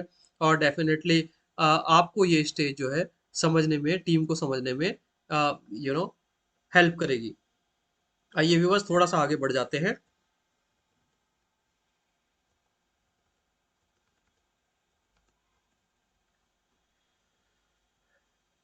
ओके देखिए यहाँ पर टीम स्टेज में, जब हमने टीम स्टेज को समझ लिया, forming, storming, norming, performing, adjourning, 5 stages हैं व्यूअर्स। इन 5 स्टेज में जो फॉर्मिंग की स्टेज थी, देखिए यहाँ पर हम क्या हम समझ चुके हैं, फिर थोड़ा सा और पढ़ लेते हैं इसके बारे में। देखिए यहाँ पर लिटिल अग्रीमेंट होते हैं लोगों में, अनक्लियर पर्पज होता है, गाइडेंस एंड डिसीजंस की ज्यादा आवश्यकता होती है, जैसे हमने कहा। देखिए यहाँ पर क्या होता है, high degree of guidance needed from manager. जितना फॉर्मिंग के स्टेज पे चूंकि सारे लोग नए हैं, एक दूसरे को जानते नहीं है, एक दूसरे के से फैमिलियर नहीं है, एक दूसरे से जेल नहीं हुए हैं अभी तक, तो वहां पर जो है कॉन्फ्लिक्ट बहुत ज्यादा होता है, एक दूसरे से अग्रीमेंट नहीं करते हैं। पर्पज चूंकि टीम का आपको कंफर्म नहीं है, आपको विजन क्लियर नहीं है, तो यहाँ पर जो है फॉर्मिंग की स्टेज से ही स्टॉर्मिंग होनी शुरू हो जाती है। तो जैसे ही फॉर्मिंग के बाद इसमें जो है process usually not well establish. तो शुरू में इस प्रोजेक्ट का एग्जीक्यूशन कैसे होगा, मे बी कि ये इतना क्लियर ना हो, इसीलिए फॉर्मिंग में ये सारे कॉन्फ्लिक्ट्स आ जाते हैं, अग्रीमेंट बहुत कम होता है आपस में, टीम मेंबर्स में कोलेब्रेशन बहुत कम होता है, कम्युनिकेशन बहुत कम होता है टू वे। अब देखिए बात करते हैं स्टॉर्मिंग की। स्टॉर्मिंग में हमने बात की कि कॉन्फ्लिक्ट आ जाता है, इंक्रीज क्लैरिटी ऑफ पर्पस। लेकिन यहाँ पर चूंकि कॉन्फ्लिक्ट तो होते हैं, लेकिन इंक्रीज क्लैरिटी ऑफ पर्पस, तो पर्पज आपको यहाँ थोड़ा सा क्लियर होना शुरू हो जाता है। पावर स्ट्रगल्स यहाँ पर जैसे हमने बात की थी कि लोग अपने अपने एक्सपीरियंस को, अपने अपने स्किल्स को टॉप प्रायोरिटी में रखते हैं, कोशिश करते हैं कि उसकी उनकी स्किल्स और एक्सपीरियंस को ज़्यादा प्रायोरिटी दी जाए। वो ओवरकम करने की कोशिश करते हैं। और यहाँ पर पावर प्ले थोड़ा सा पिक्चर में आ जाता है। देखिए यहाँ पर मैनेजमेंट को बहुत ज़रूरत पड़ती है कोचिंग देने के लिए, एक दूसरे से उनको सपोर्ट करने के लिए, कॉन्फ्लिक्ट रिजोल्यूशन के लिए जरूरत पड़ती है, उनके कंसर्न्स को एड्रेस करने की जरूरत मैनेजमेंट को पड़ती है। तो यह understanding how team decisions are made, यहाँ पर बहुत जरूरी है कि मैनेजमेंट वहाँ पे कंफर्म करे कि क्या डिपार्टमेंट की इस प्रोजेक्ट में क्या ऑर्ग स्ट्रक्चर्स है, लाइन ऑफ अथॉरिटी क्या है, किस तरीके से डिसीजंस लिए जाएंगे, पर्पज क्या क्लियरली कम्युनिकेट होना चाहिए। But team relationships are blurry. देखिए यहाँ पर चूंकि अभी टीम बिल्कुल नई है, एक दूसरे से जेल नहीं कर पा रहे हैं, रिलेशनशिप बिल्ड नहीं हुआ है, इसीलिए ये स्टॉर्मिंग की जो फेज है और थोड़ा सा ब्लरी रहती है। रिलेशनशिप स्टेज यहाँ पर ब्लरी रहता है, क्लियर नहीं रहता है, स्टेब्लिश नहीं हो पाता है, इसीलिए ये स्टेज थोड़ा सा निगेटिव स्टेज रहती है। और इसको बहुत ही मैनेजमेंट पर्सपेक्टिव से बहुत ही क्लोजली मॉनिटर करना चाहिए। और यहाँ पर जितने भी कंसर्न और कॉन्फ्लिक्ट्स हो उन्हें तुरंत रिजोल्व करना चाहिए, और कोशिश करनी चाहिए कि ज़्यादा से ज़्यादा क्लैरिटी टीम को दी जाए। और थर्ड स्टेज जो हमने नॉर्मिंग की बात की थी, नॉर्मिंग में देखिए यहाँ पे अग्रीमेंट एंड कंसेंसस होने शुरू हो जाते हैं, क्लियर रोल एंड रिस्पॉन्सिबिलिटीज यहाँ तक करीब करीब इस स्टेज तक डिफाइन हो जाती है। तो लोग एक तरह से यह भी सेटल हो जाते हैं कि ठीक है, मेरी ये रिस्पॉन्सिबिलिटीज है, ये मेरा टास्क है, सो वो उस पर फोकस करने की स्टेज में आ जाते हैं। फैसिलिटेशन, उनको रिसोर्सेज मिल जाते हैं, जो रिसोर्सेज उनको उन टास्क को करने के लिए, उन रिस्पॉन्सिबिलिटीज को एग्जीक्यूट करने के लिए जरूरत होती है, तो वो फैसिलिटेट हो जाता है। तो यहाँ पर उनके जो कंसर्न है, कॉन्फ्लिक्ट्स हैं, वो सेटल हो रहे होते हैं, उनको रिसोर्सेज, रोल, रिस्पॉन्सिबिलिटीज मिल गई है, रिसोर्सेज असाइन हो गए हैं, तो यहाँ पर वो एक सेटलमेंट की स्टेज में आ जाते हैं। और यहाँ पर तब तक उनका टीम से भी थोड़ा इंटरेक्शन अधिक बढ़ जाता है, और एक दूसरे को थोड़ा जानने लगते हैं। तो यहाँ पर वो अब नॉर्मिंग की रिलेशनशिप बिल्डिंग की स्टेट की तरफ बढ़ रहे होते हैं। और इसके बाद जो स्टेट आ जाती है नॉर्मिंग में, देखिए यहाँ क्या कह रहे हैं, relationship are well understood in the teams. देखिए रिलेशनशिप यहाँ पे थोड़ा अब स्टेब्लिश हो गए हैं। कमिटमेंट टू टीम गोल्स, आप देखिए उनके कॉमन गोल्स का अंडरस्टैंडिंग अच्छी हो गई है। Begins to work to optimise team process, यहाँ पर देखिए अब वो जो है आपस में हार्मनी के साथ काम करना शुरू कर देते हैं। और इसके तुरंत बाद जब ये स्टेट आ जाती है, तो इसमें फॉर्मिंग स्टेज शुरू हो जाती है। अब परफॉर्मिंग स्टेज शुरू हो जाती है, सॉरी। परफॉर्मिंग में क्या करते हैं, क्लियर विजन एंड पर्पज हमारे पास क्लियर आ गया है, फोकस ऑन गोल अचीवमेंट। अब यहाँ पर जो है, जो roles and responsibilities team members को दी गई है, वो उनका फोकस उस पर हो जाता है, उसको अचीव करने के लिए वो लग जाते हैं। डेलीगेशन, देखिए यहाँ पर चूंकि अब ट्रस्ट जो है बिल्ड हो गया है, रिलेशनशिप बिल्ड हो गया है, ट्रस्ट आ गया है, तो अगर उन्हें कोई काम किसी दूसरे रिसोर्स को, यानी दूसरे टीम मेंबर्स को डेलीगेट करना है, तो वो डेलीगेट करने लग जाते हैं। पहले वो ऐसा नहीं करते, पहले वो रेस्ट्रिक्ट रहते हैं कि नहीं, मेरा एक्सपीरियंस है, मेरी स्किल्स है, सो मुझे ही ये काम करना है। लेकिन ये परफॉर्मिंग की स्टेज पर चूंकि रिलेशनशिप वहां पे बिल्ड हो गया है, ट्रस्ट आ गया है, एक दूसरे की शेयर रिस्पॉन्सिबिलिटीज को समझने लगे हैं, तो यहाँ पर डेलीगेशन, शेयरिंग, ये सारी चीजें शुरू हो जाती हैं व्यूवर्स। और आखिरी स्टेज जो एडजनिंग की होती है, क्योंकि टास्क यहाँ पर कंप्लीट हो जाते हैं, good feeling about achievements, recognition. तो अगर अचीवमेंट जो उन्होंने अचीव किया है as an individual, as an team, वो उसको कॉमनली सेलिब्रेट करते हैं, रिवॉर्ड एंड रिकग्निशन होता है, और वो सेल्फ फुलफिलमेंट की फील करते हैं। और लेसन लर्न वगैरह जो मैंने आपको कहा है कि वो चीजें भी क्लियर हो जाती है। देखिए यहाँ पर कह रहे हैं, team is committed to performing well, is committing to performing well, या ओके। सो यहाँ पर देखिए इस वाले चार्ट में यहाँ पर 4 स्टेज दिए हैं, क्योंकि ये स्टेज बाद में इसमें ऐड हुई है एडजॉर्निंग। लेकिन एडजॉर्निंग का मैंने आपको बता दिया कि यहाँ पर टीम जो है, क्योंकि टास्क कंप्लीट हो चुका है तो सक्सेस और फेलियर, फेलियर हुआ है तो लेसन लर्न हमारे रिपोजिटरी में ऑफकोर्स जाएंगे ही, सक्सेस एंड फेलियर बोथ में। लेकिन अगर वो प्रोजेक्ट सक्सेसफुल हुआ है उसमें हम रिवॉर्ड रिकग्निशन बहुत ज़रूरी है एम्प्लॉयज़ के लिए, टीम मेंबर्स की मोटिवेशन के लिए, कि उन्हें रिकग्नाइज किया, रिवॉर्ड दिया जाए, सेलिब्रेट किया जाए सक्सेस को। और इसके बाद जो है टीम जो है डिसमेंटल हो जाए और टीम जो है फॉल अपार्ट हो जाती है और सब लोग अपने अपने डिपार्टमेंट में या अपने अपने रिसोर्सेज में वापस चले जाते हैं। ये स्टेज होती है व्यूअर्स टीम की। आशा करता हूँ कि आपको टकमैन थ्योरी की पांचों स्टेज बहुत अच्छे से समझ आ गई होंगी: forming, storming, norming, performing and एडजॉर्निंग।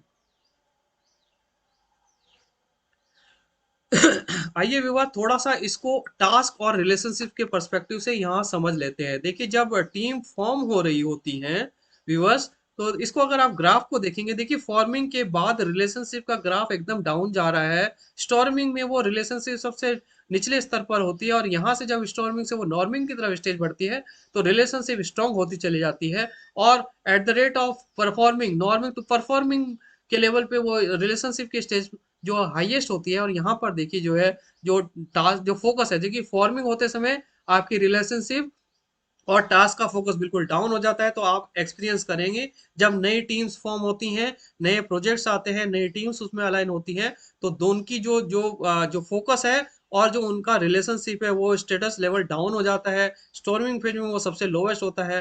फिर वो जैसे जैसे नॉर्मिंग की तरफ बढ़ते हैं तो टास्क की तरफ फोकस और रिलेशनशिप बिल्ड होना शुरू हो जाता है।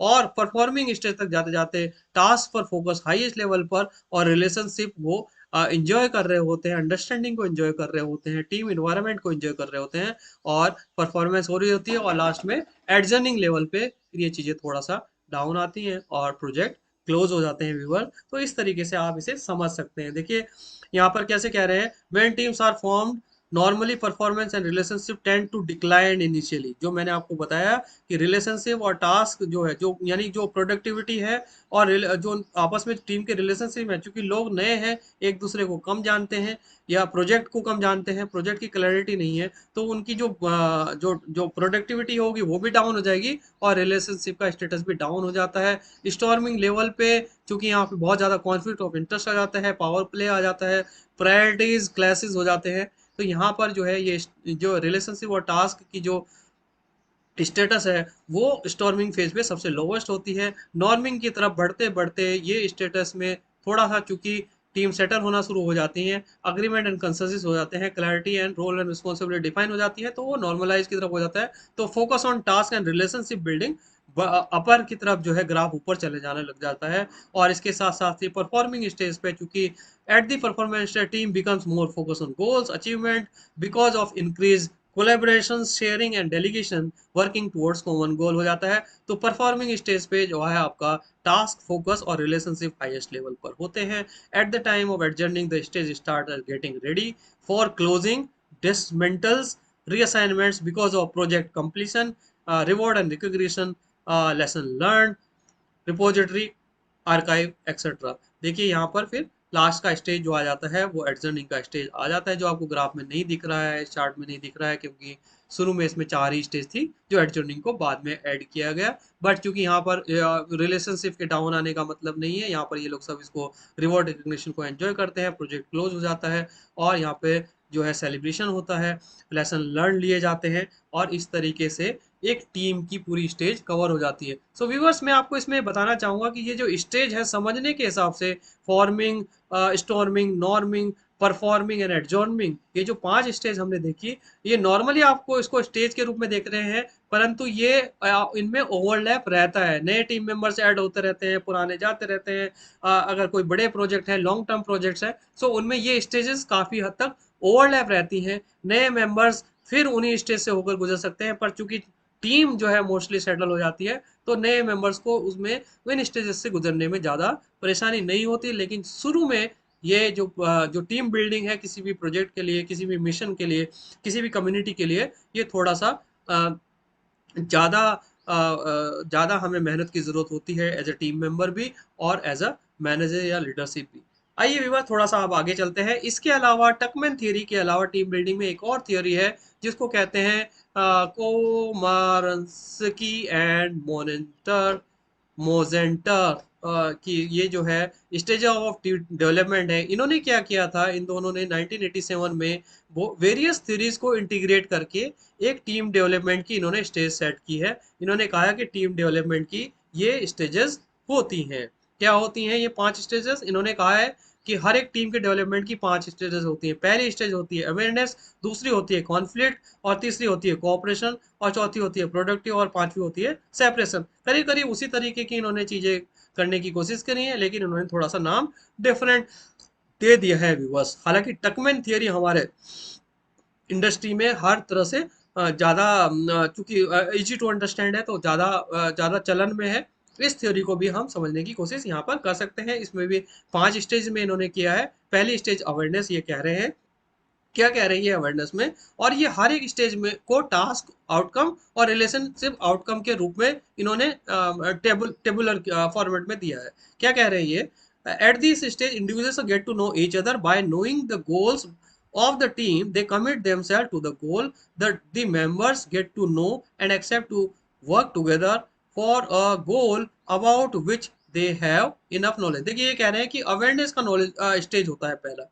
यहाँ पर फॉर्मिंग और नॉर्मिंग उसको भूल जाइए, ये दूसरी थ्योरी है। इस थ्योरी में ये कहते हैं कि सबसे पहले टीम डेवलपमेंट का स्टेज होता है अवेयरनेस, जिसमें वो लोग एक दूसरे को जानने लग जाते हैं, टीम के या प्रोजेक्ट के ऑब्जेक्टिव को वो समझने लग जाते हैं, एक दूसरे से काम करने के लिए तैयार हो जाते हैं, कमिटेड हो जाते हैं प्रोजेक्ट में। तो देखिए यहाँ पर पहली स्टेज में क्या कर रहे हैं, थीम अवेयरनेस की है। यहाँ पे टास्क आउटकम कमिटमेंट कि इस स्टेज में अवेयरनेस की स्टेज में कमिटमेंट आ जाता है टीम में, और यहाँ पे रिलेशंस की स्टेज में वो एक दूसरे को एक्सेप्टेंस लेवल तक की रिलेशनशिप बिल्ड हो यहाँ पर हो जाती है। दूसरी स्टेज ये कह रहे हैं कि कॉन्फ्लिक्ट की स्टेज होती है। इसमें ये क्या कह रहे हैं कि at the first stage awareness, the members know the team goals and accept them work together. But this is the surface level. At the second stage, they search and begin to ask questions. As a result, several matters are clarified. They also fight with each and and in the process of interaction resolve any holidays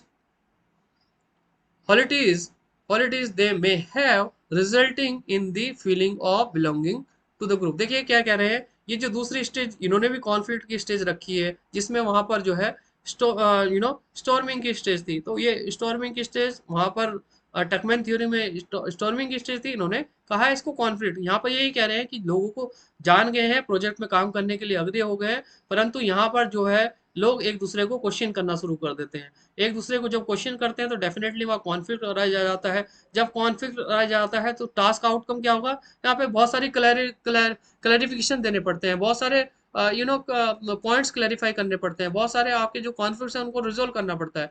तो यहाँ पर sense जो relationship sense जो है belonging का establish होना शुरू होता है। क्योंकि कॉन्फ्लिक्ट होते हैं तो कॉन्फ्लिक्ट को रिजोल्व किया जाता है, उनका क्लैरिफिकेशन किया जाता है। तो ये तो टास्क हो रहा है, लेकिन बहुत सारा टाइम इसमें वेस्ट होता है, क्योंकि हमें जो कॉन्फ्लिक्ट है उनको रिजोल्व करने में हम ज़्यादा टाइम लगा रहे हैं, उनको क्लैरिफाई करने में टाइम लगा रहे हैं। लेकिन यहाँ पर चूंकि जब ये क्लैरिफाई कर रहे हैं, कंसर्न्स को एड्रेस कर रहे हैं, इश्यूज को रिजोल्व कर रहे हैं, तो यहाँ पर रिलेशनशिप आउटकम इससे ये होता है कि सेंस ऑफ बिलोंगिंगनेस, एक टुगेदरनेस वहां पर फीलिंग होनी शुरू हो जाती है लोगों में। तो third operation, so as a result क्या होता है, जो थर्ड स्टेज है इस थियरी की, इसमें कोऑपरेशन स्टेज है। यानी कि यहाँ पर क्या है, in the third stage the members on the team goal and get involve in this goals having resolve feelings they also support each other. देखिए यहाँ पर जो कोऑपरेशन की स्टेज शुरू हो जाती है, यहाँ पर लोग एक दूसरे को सपोर्ट करना शुरू करते हैं, गोल्स के लिए टुवर्ड्स काम करना शुरू कर देते हैं,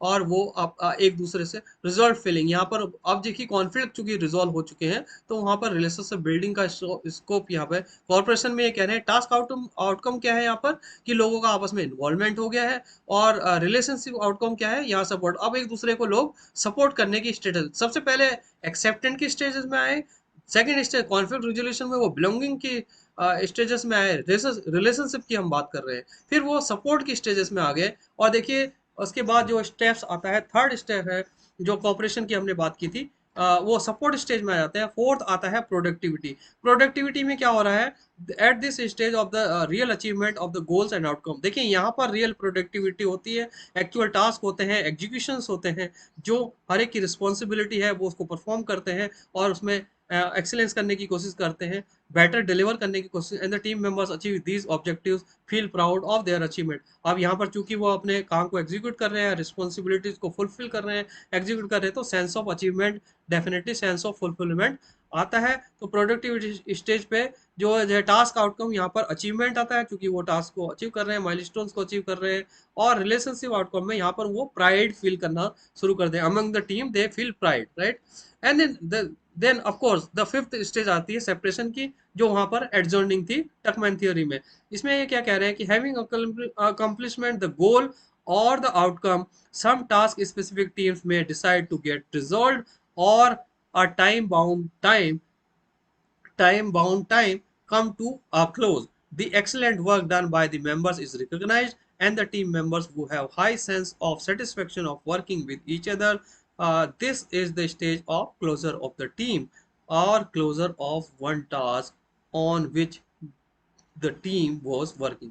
देखिए यहाँ पे एडजोनिंग की यही बात कर रहे हैं कि अगर जो टीम्स जो है टेम्परेरी बिल्ड की गई थी इस पर्टिकुलर ऑब्जेक्ट के लिए, तो डेफिनेटली टीम डिसॉल्व होगी। पर उससे पहले जो है, चूंकि लोग बहुत जो है प्राइड फील कर रहे हैं, सेटिस्फेक्शन फील कर रहे हैं, जो लोगों ने अच्छा काम किया है उनको रिवॉर्ड एंड रिकॉग्नाइज किया जाता है ताकि वो मोटिवेटेड रहे, और प्रोजेक्ट से लेसन लर्न को रखा जाता है, और टीम डिसॉल्व हो जाती है। टेम्परेरी टीम से तो टाइम डिसॉल्व हो जाएंगी, अपने अपने डिपार्टमेंट में लोग लौट जाएंगे, और इस तरीके से एडजोनिंग की स्टेज यानी कि सेपरेशन की स्टेज खत्म हो जाती है। और ये सेटिस्फेक्शन लेवल पर देखिए, अब इस टेबल को समझने की कोशिश करते हैं। Awareness, conflict, cooperation, productivity and separation. यहाँ पर टास्क आउटकम, जैसे हमने टास्क और रिलेशनशिप के ग्राफ को देखा था, इन्होंने टेबुलर फॉर्मेट में दिखाया गया है कि अवेयरनेस सिस्टम में टास्क कमिटमेंट के लेवल पे होता है और रिलेशनशिप आउटकम एक्सेप्टेंस के लेवल पे होता है।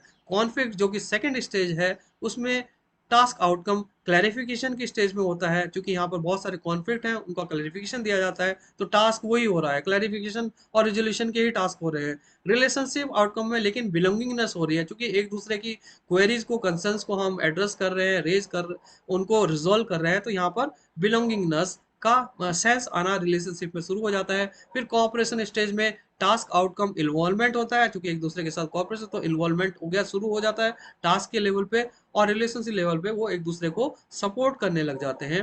प्रोडक्टिविटी के लेवल पे टास्क आउटकम अचीवमेंट, डेफिनेटली चूंकि वो माइलस्टोन अचीव कर रहे हैं, अपनी रिस्पॉन्सिबिलिटीज को फुलफिल कर रहे हैं, तो अचीवमेंट का लेवल टास्क लेवल पे आ जाता है, और प्राइवेट का लेवल आ जाता है रिलेशनशिप आउटकम में। और सेपरेशन में टास्क आउटकम रिकग्निशन होता है, और रिलेशनशिप आउटकम में ये सेटिस्फेक्शन होता है। तो आशा करता हूँ व्यूवर्स, इन दो थियोरीज को आज हमने समझा कि टीम क्या होती है, टीम वर्क की क्या इंपॉर्टेंस है, और टीम डेवलपमेंट की स्टेज को किस तरीके से समझा जा सकता है। टकमैन थ्योरी इसको बहुत अच्छे से एक्सप्लेन करती है। और यहाँ पर जो है कॉर्मोन्स्की एंड मोंजेस्टर जो थ्योरी है, जो 1987 में इन्होंने स्टेजेस ऑफ टीम डेवलपमेंट है, दोनों ही थियोरी में 5 स्टेजेस हैं।